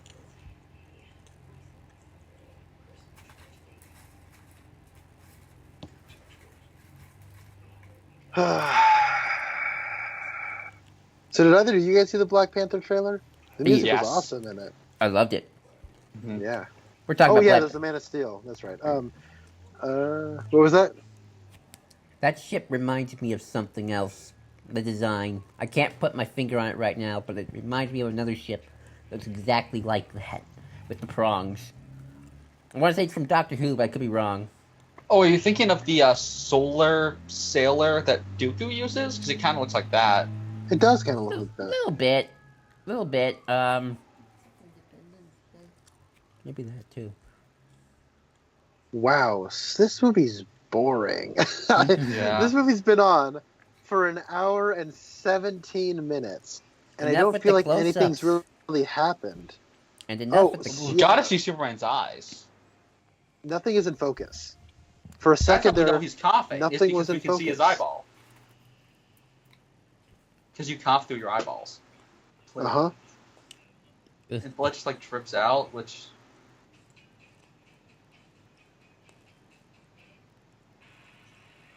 How bored can one person sound? Yeah, seriously. Cut to flashback. Oh wait, no. Cut to dream. Dream sequence. Where Zod does the worst fucking pitch ever. You want to talk about Zod's plan? Yeah, no, now's a better chance than any. So, we have a terraforming thing. We can fix our entire race and do everything we wanted to do. And get rid of the stupid government, and who knows, maybe actually eventually go with the Codex thing, but actually still create a better Krypton than the bureaucratic bullshit one. And they have the terraforming thing, so all it needs to do is ask and go to any fucking world, especially seeing as we know they have faster than light travel. And so, what does Zod? I mean, seriously, they come here in like 3 days after having been triggered. It takes them 3 fucking days to show back up. And so, what is their response? It's, oh, well, we'll just use this one. Clark would literally give them the fucking Codex. But then he's like, nope, we gotta attack, Earth, because reasons. Because Earth you looks literally pretty have a rewired. hyperdrive. And a cloak chip. Go anywhere else in the galaxy, but you decide to do it on the one planet where not only is there someone who can physically oppose you, but also can destroy the one thing that you need. Oh, now I remember what it reminds me of. The ship. It reminds me of the awkward droid from Clone Wars. That's it. Oh, those those octopus things, yeah. Those things. I have a feeling that in a weird way, I feel like Zod probably would have made a good leader had he not decided to go to Earth. Yeah. Like, So, I actually get his character. I'm confused about the whole history of what's this called? The Kryptonian Kansas colonizations. Royals. So people just like left the outpost and just left all their stuff there, or they just died. Well, we see What happened? corpses, and it seems like they died, and one of them looks like he was stabbed, which makes me question. And again, so he's like, just give us the Codex, and we'll be away. And his thing is, like, in a few seconds, it will be like, look, there's a bunch of skulls. Skulls! It's like, dude. Yeah. Well, no. What I'm I- saying is, it seems like on Earth, they're all like dead in their chambers. On that one planet, they're like one of the characters looks like he's been stabbed. So, did they just not go back? Did they lose connection? Well, What this was a happened? scouting ship. Those were actual colonies. Okay. I think the idea is that those colonies, just because they didn't get any support from Krypton, withered away and maybe fought each other. But there's no actual explanation for that. I remember during the Nostalgia Critic review of this, they showed this scene and they had like Rob dressed up as Zod, and he looked around and saw the background like, what are you guys doing? Why are you showing skulls? No, show something nicer. This is my big pitch. Show something nicer. And they switch it to like butterflies and unicorns and rainbows. Ah, that's much better. So why is Superman wearing a black costume? Why? Because to symbolize he could become evil. It's just, yeah, it looks cool. So what? Doesn't mean anything. Close up. Back away. Give me some breathing room. Give him some It's like breathing. Smallville on Close up. steroids.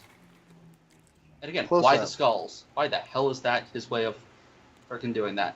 Close up. And again, being like, oh, when I killed your dad stuff, just freaking ask for the Codex. This movie, It's like, just, dude. Close God. up. show some. Reverse shot. This movie would be over if Zod's like, hey, can we have the Codex? Superman. Shot. Sure. He just knocks on Earth's door and he's like, hey, could I have a Codex? Oh, Yeah, crash sure. zoom. Snyder loves that shot so much. Crash zoom. Medium shot.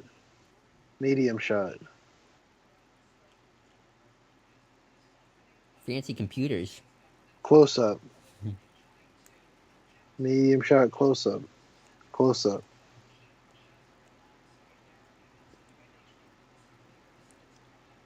I'm getting really bored with this, guys. I'm sorry. Yeah. I'm trying to. No. Okay, this actor is like the biggest hammy actor in the whole movie. He knows what he's in, and he's playing it so funny. This environment, you are as weak as a human. He says it so funny. I wonder if that guy's supposed to be Jack Searle. Jack Searle. Because he was a scientist as opposed to rip-off Zod, like he's portrayed in the animated series.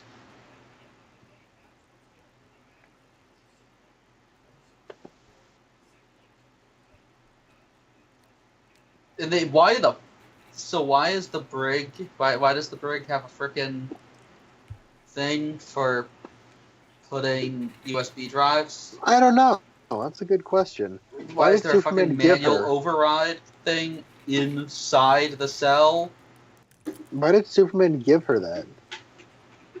I guess he just knew there'd be a situation where she'd need it. I guess he assumed that they would maybe try and just put her in a prison. Well, and if you think she's the one who's going to be in prison, why would you give her the way out? That I don't know.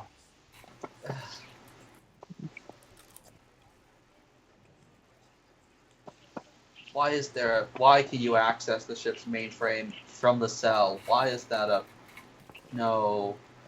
No. And he just, he designed the ship. There you go. Makes perfect sense. Clark totally knew that. Yeah, Clark just knew that he needed to give her the thing because he would be indisposed, but his dad actually designed the ship. So if anything bad happened, she would plug it in, and he would tell her this. And Because remember that scene when he's looking over all the ships his dad designed and looks at the schematics and knows that there would be a USB port in there? Remember that scene? yeah. So why do they want to blow up Earth? Because Earth is reasons. blowable. Because Earth just has a big target on its back. It says, blow me up. That's what I exist for.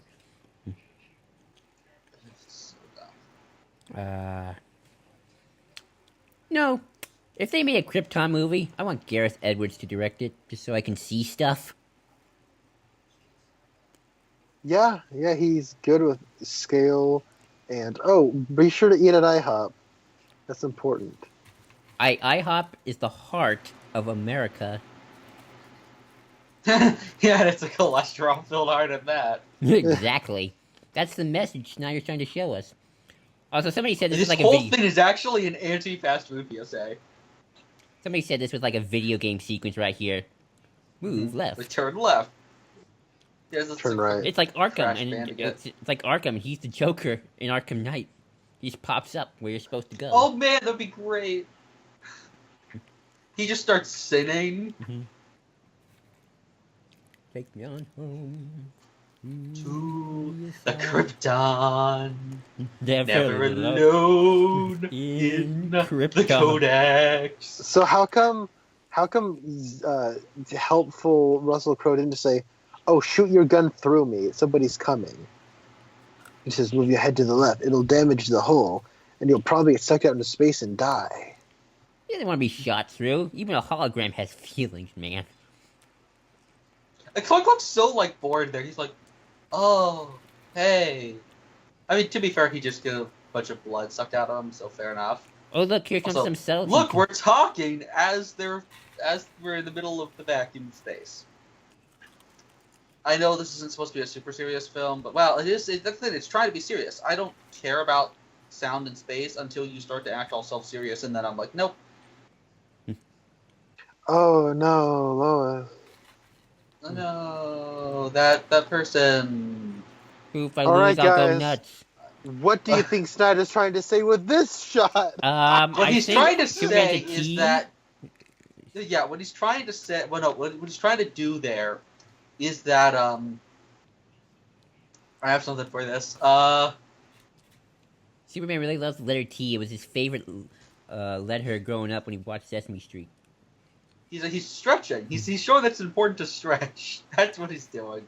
Well, I gotta save the world. Don't want to get cramps. Exactly. That would be great if he just gets a cramp in the middle of a fight with Zod. I'd love it if a superhero got a cramp in the middle of a fight. Like, oh, wait, hold Bruce it. is like, I damn got it, cramp. legs asleep. Got the cramps. Wait a cramps. second. How does Lois not get burnt to death? How come he's still choosing to fall through the fire?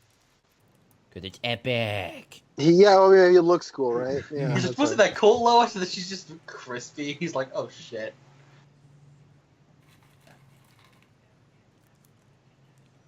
The dog actually gets more screen time than Perry White. The dog's the best character. Wow, they were inside of that explosion. Yeah, wow. She They should were- be dead.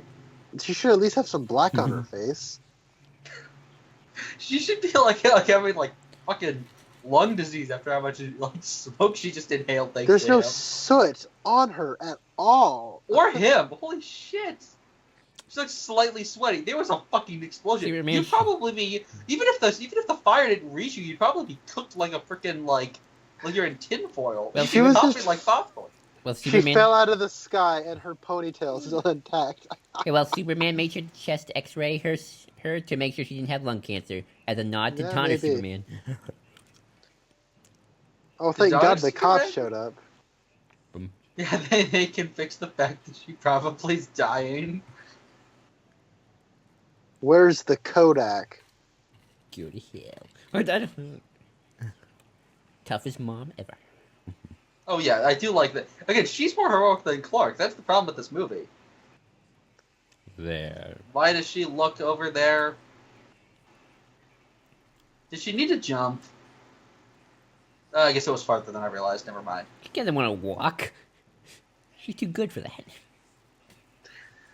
So they all just get powers and they're not freaked out by it, except for later where they're totally freaked out by it. But We have that but whole it's- thing about like it's the but it's atmosphere, but they're convenient. not taking in any of the atmosphere. Yeah, but Why it's is that happening? Oh, this is a mess.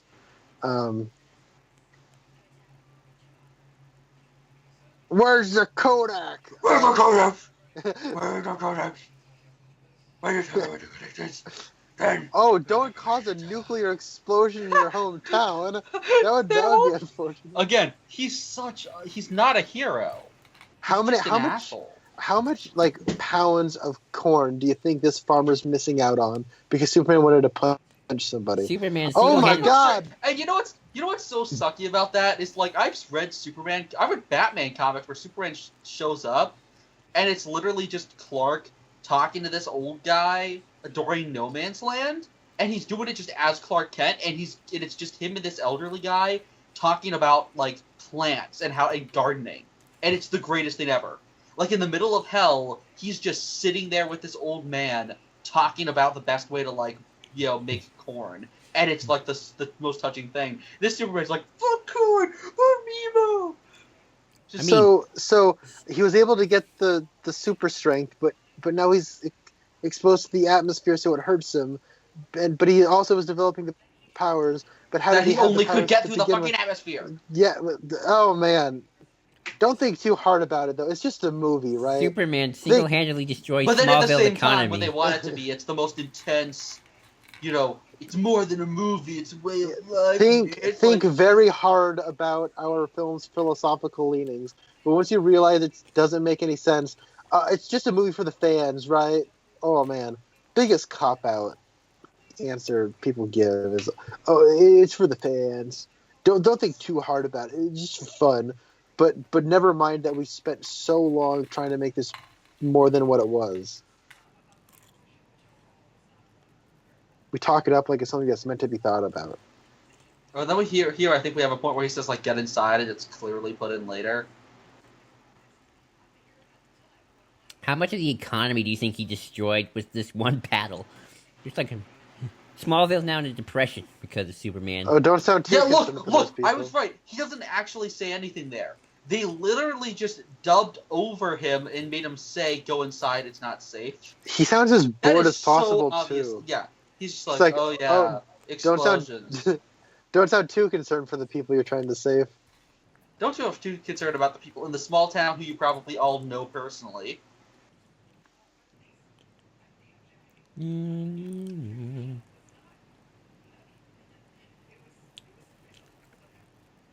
So many close-up, it hurts. Oh God. Close up. Close we have to up. have a close up on the gun as well. Close up. God. I I need guess to it's watch really some good Rogue time. One after this to get some good cinematography. Just gonna watch the Battle of Scarif a couple hours.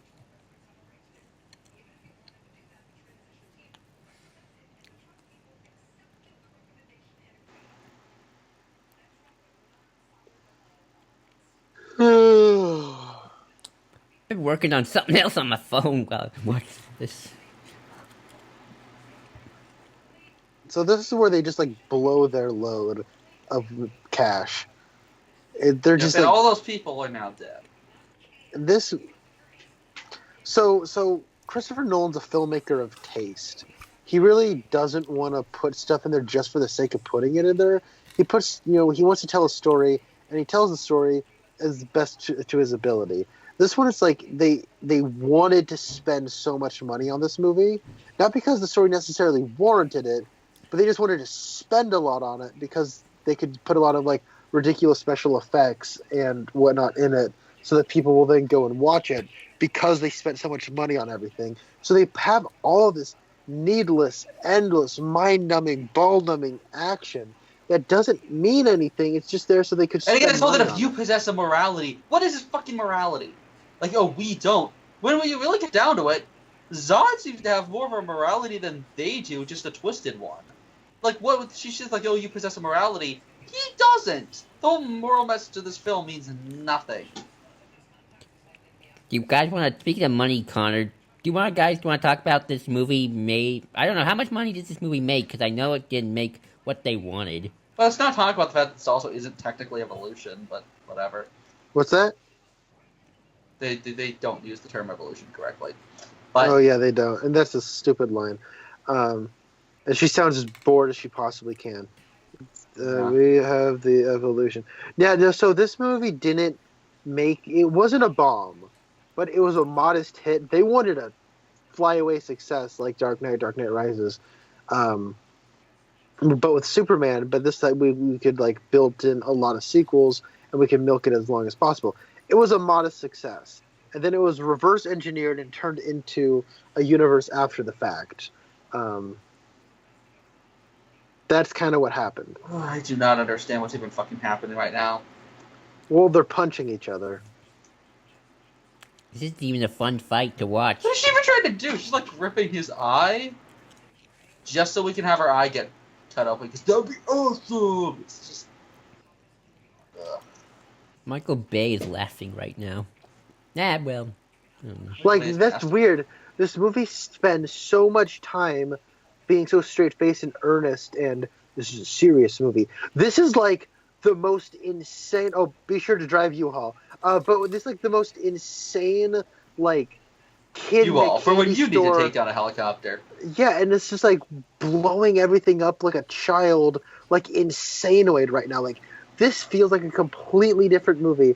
I'm gonna quote the Red Letter Media Half in the Bag episode on this, where they're like, it just completely turns to schlock on a dime.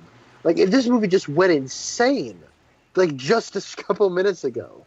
Mm-hmm. This doesn't feel at all like the same movie where they're talking about destiny and choosing to be a hero, and it's insane.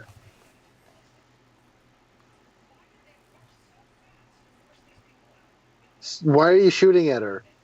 It's clearly not working. Stop shooting at her. And the fucking editing here is just trash. The colors are annoying, too. Yeah, I don't know why they made the choice to mute a lot of the colors. Wonder Woman had some beautiful colors. Yeah, I thought it's Yeah, I probably the best. I'm not as big on the way that movie looks as everyone else seems to be, but it does look better than this movie, and better than any of the other DC Cinematic Universe movies. Oh my god, an Uzi didn't work, so maybe the handgun will. Stop shooting at her, you Yeah, idiot! That actor, I know that actor. I know he's a Law and Order guy. Yeah, I've seen him in Law and Order as well. I haven't really watched Law and Order, but I've seen him in like. And now he just crippled freaking his hometown's main travel thing. Great. Superman, single-handedly Next- responsible for crippling the economy of Smallville. God. Oh, it hurts. It's like it that hurts. joke people made about Batman crippling the fish industry. What do you call it? The fishing industry or whatever in Gotham. But here, Clark's fucking taking out every major resource. Takes out the nuclear power, then the gas station, then What part of bank. the economy have I not destroyed yet? Like, He just goes and burns up all the fossil fuels. Green He uses energy, heat man. vision. oh, there it comes. Oh, die. Sears! Not the He Sears. took out his own mom's workplace. Not the Oh, Sears, no. man. Again, what Well, is he protecting? We're like, you have a morality and care about people. Who the fuck is he protecting? Well, now at the this military wants to get on all this economic destruction, so they're taken down He like with took bombs. the Sears down. Sears is like the heart of the economy, man.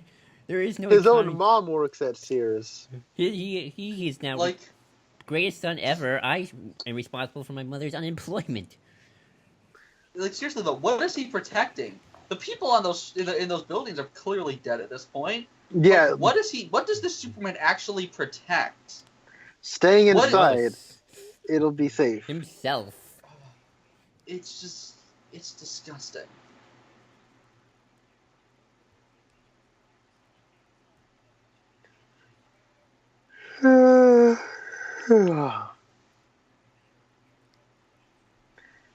You know what movie I really wish I was watching right now? Wait, this moment. Wait for it. So you held your guns up to the freaking reporter, but then when you run into, you know, the guy who threw a guy into a nuclear power plant of his own volition. Oh no. This man is not our enemy. Because he's a He white threw a man. fucker into. Oh god. Well, I mean, yeah. Well, Zod was wearing black. Exactly. If Zod was wearing a hoodie, dear God. And just had a little bit of color in his skin. And he's like, oh god, we gotta do something. This is the whitest U.S. military I've ever seen.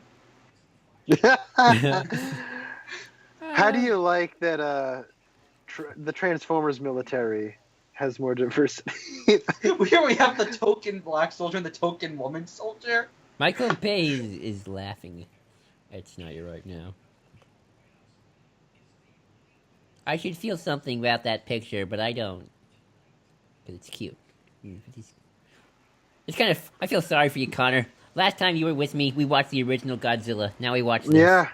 I was just about to say, you know what movie I really wish I was watching right now? Which one? Dark Knight Rises.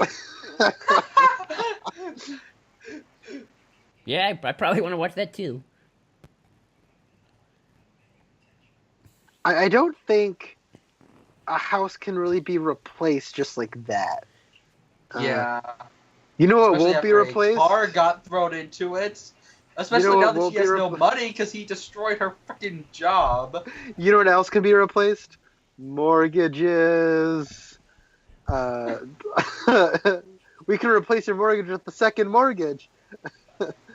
Maybe she had a good insurance policy. I don't know. Maybe this is all a crazy scheme. Get the insurance money. Look at that guy. Look at those ears. Look at that. Wow. Yeah, he's got them rockin' ears. I've seen him in something too, but I don't remember. Maybe I haven't.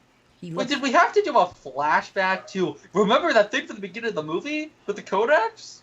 It's like we know we were hell. We already showed that the Kryptonians have a way of projecting shit. So why are we doing a flashback to earlier in the movie when we know they have projector technology? And a lens flare. This is a dumb bridge. How do they actually navigate? Okay, who let J.J. Abrams on the directing camera? Maybe that was his. Maybe he secretly Oh, directed. yeah. Abrams just directed the lens flares. J.J. God, Abrams. that's such a dysfunctional ship. Those engines are coming out in opposite directions. Who's that? Look, they're coming out facing opposite ways. See, that looks like the Spider Droid too. That makes no sense whatsoever. What is even like? It's we're futuristic, so our engines don't work the same way other engines do because we're like super smart and stuff. I gotta love the fact that Superman takes down the fucking one that's shooting into the Indian Ocean, but not the one that's shooting into a major metropolitan city. Superman Gotta saved love the it. day by punching a ship on the other side of the world. And I bet this is what I bet Aquaman's like watching this, and he's just because isn't there that moment where the whales save him? Isn't that I might be like dumb right now, but isn't there a moment where the whales save him? No, he sees whales. Maybe they Oh, save that's- him. I don't know. Isn't there an implication that they like drag him out of there or something? I'm forgetting. I might be completely wrong. I just like to think that like Superman like saves the whales, and then he's just like, "There'll be whales here, sir." It's a Star Trek. Search for That'd be great in Superman. this movie. If all of a sudden at the end of this movie he goes back in time, or he goes forward in time to save the world and brings the whales, and it becomes Star Trek Voyage Home.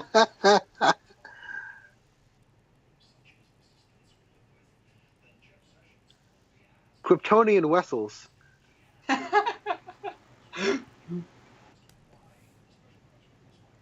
What does Zod need with a starship? We don't need to terraform the planet, so... That was good, Joel. I applaud you. Thank you. Wait, what should it be? What does Zod need with a codex? That's even better. What does Zod need with Codex? Or what does Zod need with this fucking planet? What does Zod need with Earth? That's the question.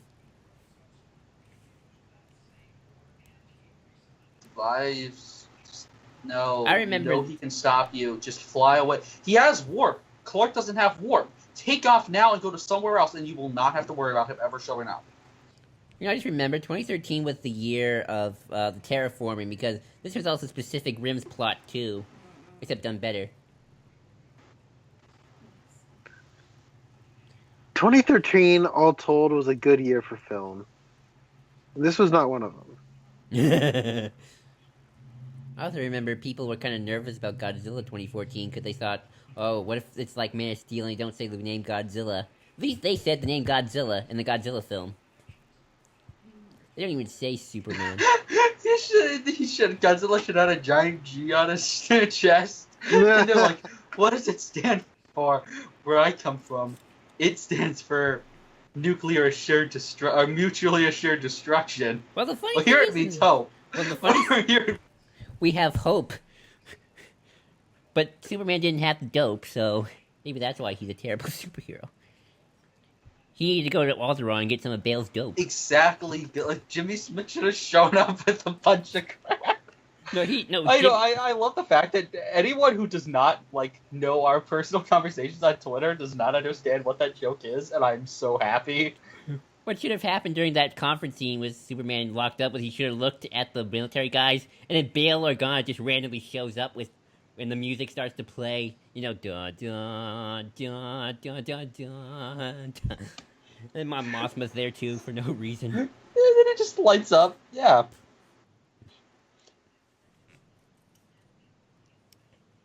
Oh, now I want, if they ever recast Zod, I don't know why, I want Ben Mendelsohn to play Zod. Ben Mendelsohn would be great in anything. Zod doesn't rock that cape the same way Ben Mendelsohn does. Oh, yeah.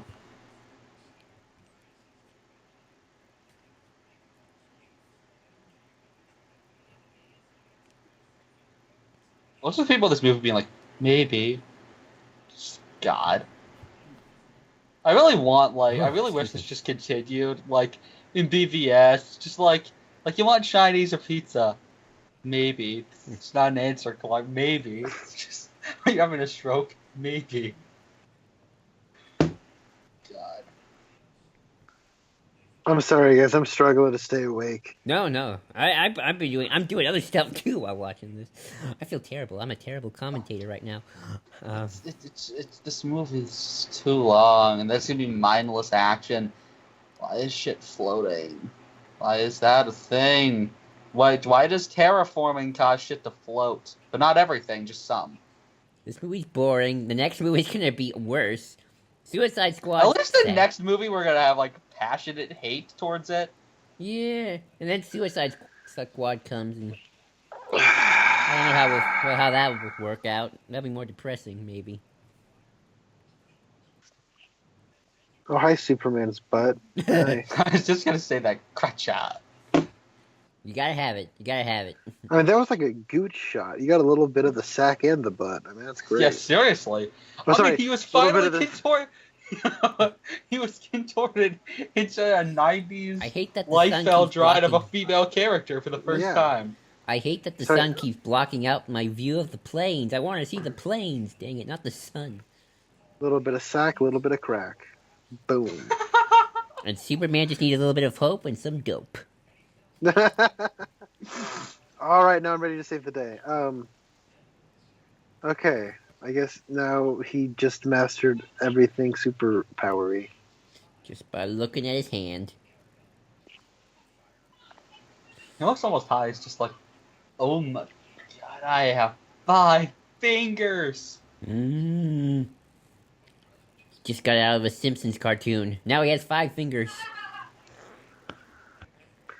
What's funny is in Batman vs Superman, the birthing chamber becomes a very important plot point, but they destroy it in this movie. Oh yeah. They destroy the ship, but I guess it's still operational when it's just lying on the ground. You know, in a better film, this reunion between Jor-El and Zod would have been so much better. But we barely got any of it on I the know. top. So. I know, I feel like these two should be like either ex-colleagues or ex-friends. These should be freaking Galen and Krennic. Oh, yeah, that's a better relationship. They have a better relationship, and they don't get much in the movie. Well, Krennic gets more in the movie, but yeah, Rogue One establishes that relationship in 3 minutes than this movie takes. Yeah, and I mean, I like some of the ideas. Like, I like when Zod's like, "Don't make me kill you again," and then the next time we see him, he looks really depressed. Like,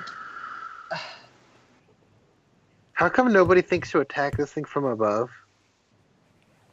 huh? Oh, that would be helpful. Yeah. They're like, let's just attack it head on. Oh, it's Just not pulling working. their missiles down. Then Gee, yeah. Why don't we just go at it from above? Because it's not sucking anything from above down. It's worth giving a shot. I mean, there's nothing really above it, so. Oh, Superman just walked into a completely different film. Oh my. But All yeah. right, guys. I don't know about you guys, but my favorite thing in my Superman movie is 9/11 imagery. Being reminded of 9/11, I think, is what really makes Superman. It's just buildings being destroyed. Oh no! Get ready! I thought it was coming. Oh yeah, you're right. You're oh, right. here it comes! No, Yeah. And you know what the sad? Oh, And you know what the? Oh, God. Boom. oh, get ready! Plane hitting a. hitting Why a is building. this happen? Just Because 9/11. why is 9/11, 9/11, 9/11. All right, here it comes, Oh, everybody. God, like why is? It's like he's masturbating to the horrible deaths of people. You know, the sad thing is, I actually liked this scene in Batman vs Superman from Bruce Wayne's perspective. But Yeah, because it didn't feel as icky. emotionless. Even though it had Yeah, the car this is- commercial. Oh, yeah. man. I remember that when we literally did a video where I was like, we watched the car commercial. I'm like, imagine if this was in the movie, and then it literally was in the movie. Like, oh my god, it's the car 100%. commercial. You put the Like they literally just opened with an actual car commercial. one of these days I just want to go, and that's why I want one of these superheroes just to go, and that's why I fly Air America. Oh God. That'd be bad too. Well, Wonder Woman was on in Air America plane. Oh no, she was on Turkish Airlines. That's what it was. Okay. See, it's like you're They right. actually had a good This trailer, this though. should have been the Krennic-Galen relationship, but yet I don't feel it. At least in Rogue Now One, to be I could- fair, Rogue One comes out like 3 years later, so. they perfected it. They thought, okay, maybe there's something to work here, where a good person and an evil person used to be buddies. Let's work something out of that. See, like, now there's motivation to destroy Earth because he doesn't like Superman. But before, he couldn't care about Superman, so he wouldn't want to destroy Earth to begin with. I like that reaction to having to kill Jor-El again, but he needed more shit. There needed to be some sexual or romantic tension between the two. We needed a scene where he makes Jor-El like kneel in front of him. Speaking of like, sexual tension. Oh yeah. Boom! Oh, they Tentacles. all converged. That's right. Ah, Tentacles. There was the a whole line. new meeting. Your whole point about the 2 years later, this Second this round. guy who proved the tentacles would go work for Lucasfilm. Oh yeah. Tentacles. All right, now because he's Superman, he can just believe or whatever. He believes That's the writing. That's the writing of this movie. It's, oh well, he's Superman. He can just believe it and accomplish it. No, give me a reason. He hasn't stood for anything in this entire movie. What is he standing for that allows him to overcome the confines of gravity? I don't know. Yeah, seriously, what does he fucking... Jenny, I'm so glad you managed to not get impaled by one of those steel rods. You're lucky to be alive. You are a key character. We have so much emotional investment in you. And You this got guy all too. of 2 lines. Yeah, these guys are like, there's like the heart of the movie, guys. These are the heart of the film. That's a. If you're just reading the subtitles, it says Jenny, go. Perry and Lombard grunting. They're in an alley. That could be taken out of context.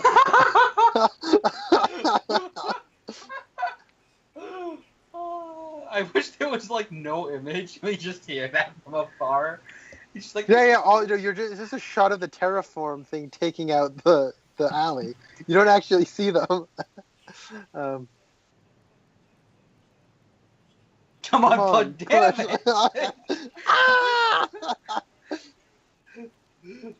it!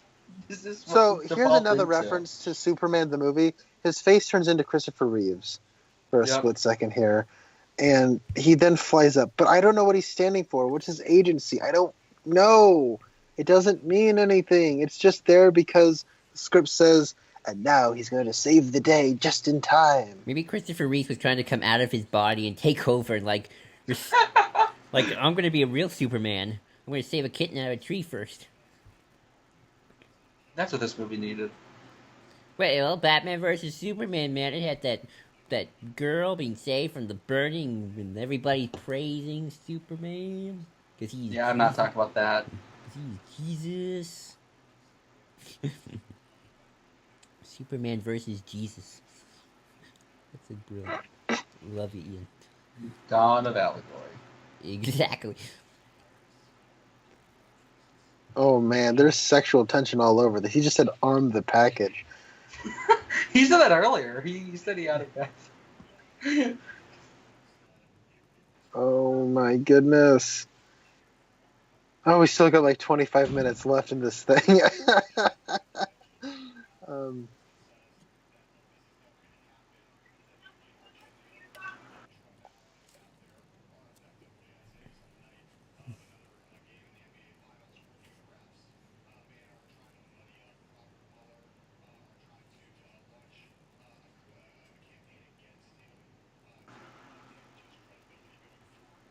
So it can't go inside of a hole that's shaped like it. Because electricity. Because electricity. Once again, says no. continuing your theme. Just take I this out of think context. that Snyder had a lot of sexual frustration while making this. It just can't get in the hole. He's trying, but something's just not working. Superman, are you having performance issues? Is everything okay, Superman?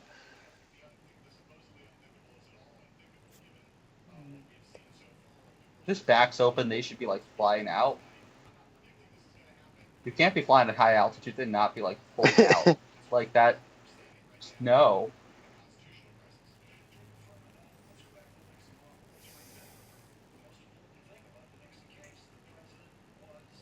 Also, this is like alien technology. Can it really just be smashed through that easily? Because he's But he's Superman. Superman. Hi, Eyes. How's it going? Here goes Haddis. Wow. Oh my God, that's When this evil. Clark meets the city of the Bottle Sea of Kandor, he's just gonna be like, "Whoops," and knock it over. Why are you still here? I said you had your chance. He throws it up. Oh God. Even the war doctor's like, dude. And look, the Birthing birthing chamber. chamber just exploded. So this is like abortion on a very high scale. This is just genocide at this point. Call it what it Yeah, is. they are the only eggs remaining. then at the end of the movie, we're gonna get the Godzilla '98 moment with the one egg opens. So why did Thou Feora shalt need to not get talk into a about that ship? movie in front of kaiju fans. So why did Feora get inside of a ship just to get out of the ship mid-flight? Well, you see, there's a very good explanation. The Oh, that guy at least has an idea. Bring the grenade launcher. yeah, seriously. Okay, whoever came up with the technology if you need to insert it and then push it like it's a button is the dumbest engineer ever. Well, Krypton was decaying, as the movie states, so maybe they were lacking imagination. The good thing there's not as... Oh, wouldn't it be terrible if there were a scene like he's trying to... He pushes it in and pulls it out, pushes it in, pulls it out, and oil spits. He has to still spit on it. The allegory. The allegory. Oh. And then someone pulls it out, and they're like, "Wait, you need to put like something." Or it's like maybe like before you put the key, you have to like wrap something around it first, then put it Well, in. how great is it that Michael Bay would have had a Lois field day is with that thing. defying the laws of physics and gravity according to this movie? How great is it? Because she's falling while debris and everything is falling upward into it. You should definitely be That dead. is, You don't... guys, rocks from the Wow. ground are flying upward. You know, That is technically, really even if dumb. you do fall from a height, you can still die before you hit the ground. Oh yeah. You don't actually die the moment you hit the ground. You'd be dead way before then. Michael Bay would have had a field day with that codex thing. The way it looks. Even Clark's being pulled back, but somehow Yeah. Lois isn't. She's just met. Oh, And well, look, that's aside. it's like this. Oh, that's so romantic. The fucking city's destroyed. People are dead. There is ash falling from the sky. Ash rained from the sky. How He can you saved say us? he saved us? no, he did There's not save ash you. flying from the How sky is the right city now. destroyed? But it's so beautiful because little they are in kid is- love. A little kid is crying as her mom's dead, and then they're just like, he But it's love. saved us. Tis Like, love. no, he didn't freaking save you people. No. Because it It'd is be love. interesting if we retcon that instead of Hal being from Coast City, he's from Metropolis, and this was the whole Coast City gets destroyed, and then he just kills Clark. I'm going to pretend that line of dialogue doesn't exist because, wow. Oh, yeah. Ouch. Ouch. I think I missed it. Dang it. Well, consider yourself lucky because I just had to read it. Ooh. It's just as painful to read as it is to hear. I know what you're talking about. I was eating kettle corn when I'm watching this movie, so at least I'm getting a snack out of this. Well, I know what, Joel? I'm glad for you because I'm starving because I'm watching this. I do like this scene. He's more relatable than Clark. Yeah. He General has a Zod. You know- motive. The close-up shot of the ash coming out of his fingers, that is a pretty good shot. Mm-hmm. I believe Zod's anger right now. Yeah. He's our hero. He is the hero. This is Super Zod. Of people. Zod. I kneel before thee. Because we must all kneel before Zod. This is the Zod you want to kneel before. That's a good line. Yeah, I'll give you guys that one. That is a pretty good line. That line's not that good. It's not as good. But yeah, that first line is pretty good. Yeah. I especially like it because Kirk, Shades at Night uses it really well in his DC Legends thing for villains. He hasn't adopted them. He hasn't adopted them. They keep being like, I'm different and I have found my real... Fuck, I have no idea what they're even trying to do. More shit! He already fucked the city up and I just... This isn't in the script, is it? I know this criticism has been... No, it's clearly just they punch a bit and then Snyder just put in all this crap. A guy named Jack. This is a moment from BBS. I was gonna say, there's a guy named Jack upstairs who's about to die. Yep. I feel more emotion for Jack.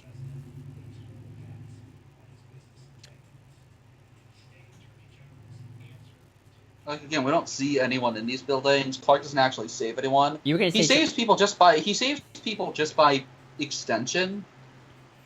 Yeah. Oh my god. Oh my And they're lord. looking like, oh, look at the majesty of Superman, almost like, no, this is horrific. They don't look scared. These people are just like, oh, look, Superman's here. It's like, no. Oh, guys, get ready for another big explosion. LexCorp cameo. Because we have. He doesn't even try to stop that. It's happening right behind him. There's He's probably like- people stuck in that parking garage Yeah. screaming, and he's just like, I'm the good guy here. You were gonna say something about a criticism, Red? I think I cut you off. Well, I was just saying he doesn't actually save these people. He's just kind of okay. punching Zod because he doesn't give a fuck about people because he's a fascist asshole. God. Ooh. Yes.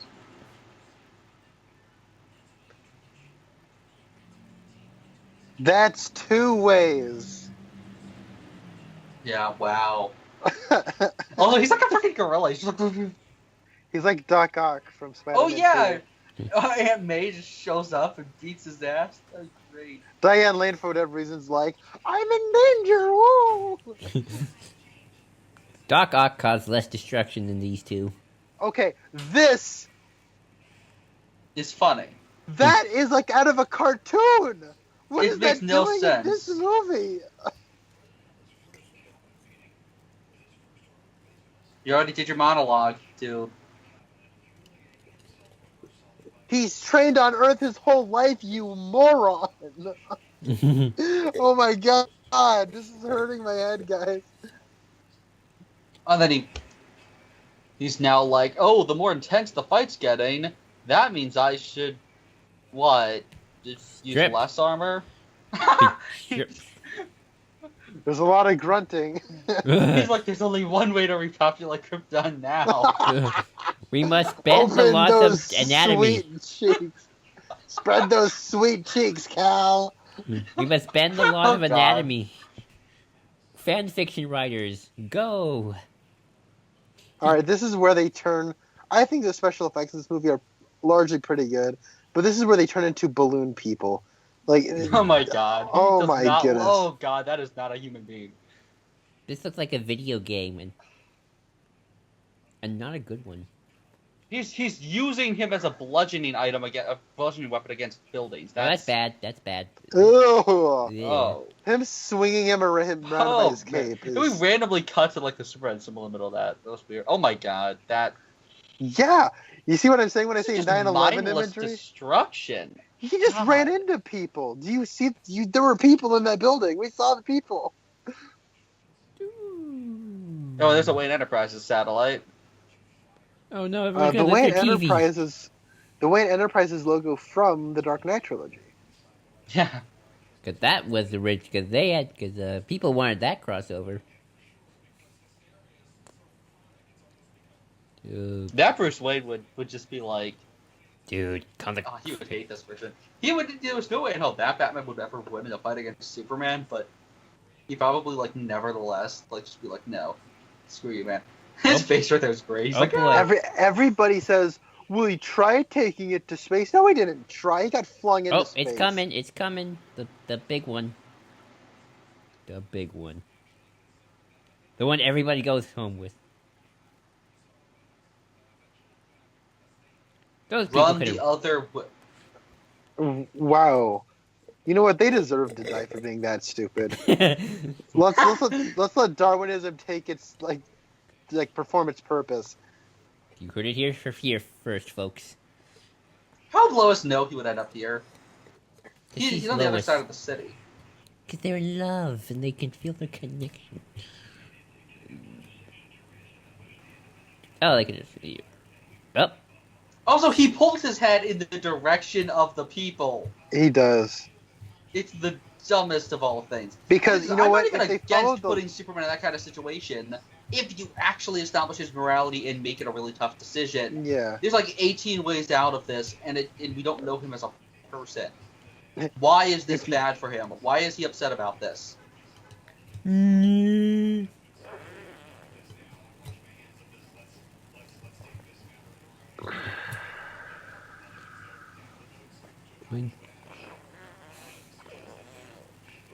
compare this to the recent I Am Gotham arc with Gotham Girl killing Gotham. That was handled beautifully and worked. It was this exact thing, but actually done right. But Lois is here, so everything is okay. It is the best ending to a story in Tom King's Batman. Oh, yeah. Oh, God. Which has been a consistently average run, but that was a moment of greatness. Oh, don't get me started on that run. It is the most overrated Batman run in years. Says the guy who likes Snyder. Yeah, fight, I like fight. Yeah, fight. okay. King is a genius. To be fair, no. this is probably more interesting conversation. No. I won't go as far as Stephen Ian and say that he's as good as Morrison. I think they're high. I mean, that's not much of a surprise, but... Here's something creepy right here. Here's something. Oh, yeah. It's destroyed government property. How about you do that? Yeah, that's... Yay. I trust you. Seriously, Oh my god, it was? Oh my god! Oh, he better freaking pay for that. But with what job? It's American interest. I grew up in Kansas. I'm pretty sure blowing up American property is against American interest. Who interest. cares if you live in America? That doesn't make you... I don't get to destroy satellites. Yeah, where's my satellite to destroy? Also, you have to convince Washington of that. You know what I fucking love? Earth 1 Volume 3. Earth 1 Volume 3. He goes to a governmental committee at the UN. He does. That's a good moment. Where's my satellite to get destroyed? Well, if I had a satellite, I would totally just use it to rip off Oh, guys, cables. just in case we need to drive it home, fascism is totally hot. Exactly. Everybody has the hots for Palpatine, man. He's the number one. Also, notice that the only female characters in this exist to, like, serve Clark or to be into him. That's it. Yep, pretty much. To be damaged, or to nearly get destroyed by falling buildings. Fuck this. Now I'm just thinking, I want us... The DCEU is just so bad with its treatment of female characters. Yep. Just consistently. So, just in case you guys don't remember, an entire city was, like, flatlined. Like, just... What the fuck does this moment mean? What, guys, he saw him wearing a fucking cape, and so he's like, oh, one day he'll be a great hero. There's an entire city was just brought down to the ground, and we're making cute references about, he's so hot. Nobody's, like, sad. Nobody's crying. Nobody's, like, having a sort of thing of, guys, one of the major cities of the world was just destroyed by aliens. To quote the Confused Matthew review, oh my god, look how much they just can't handle aliens. Nobody seems surprised by this or worried by it. They're like, oh, look at an alien. Okay. Well, that's a perfect way. The humans are the dogs looking up at him, and he's staring down at them in anger. That's a great metaphor for this character. Yep.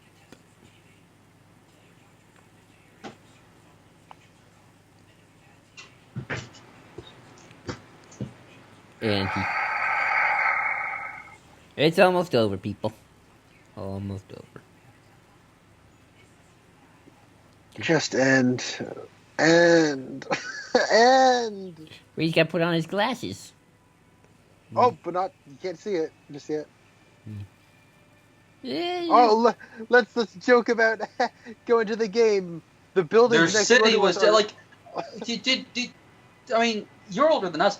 Do you remember anyone smiling and joking around like the week after 9/11?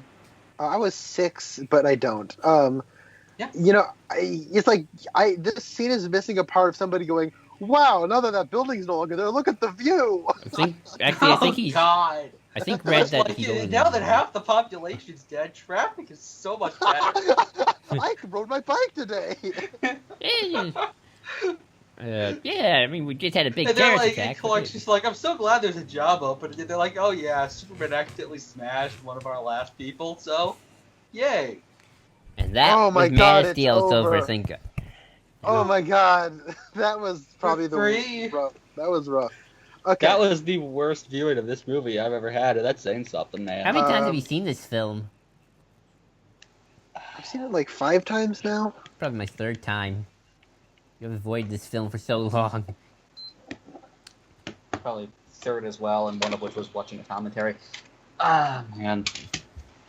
One thing that I will say is the film critic Mark Kermode gave a pretty, I think, respectable defense of the title. Yes, it is only there because like the Man of Steel is a similar moniker to Batman's The Dark Knight, and they want to emulate that movie everyone likes. You know what I mean? By kind of making it like it's Man of Steel, like it's The Dark Knight. You got what I'm saying? Yeah. Yeah, but Dark Knight had a thematic purpose. Yeah, no, but I heard this film critic give a very interesting defense of how it does sort of thematically tie into some of the ideas in this movie, and how, you know, everybody's going to judge him, everybody's going to be after him, but he needs to be a man of steel and stand for what he believes. Now, that's of course laughable because he doesn't actually stand for anything, but on a thematic level, there's an idea there.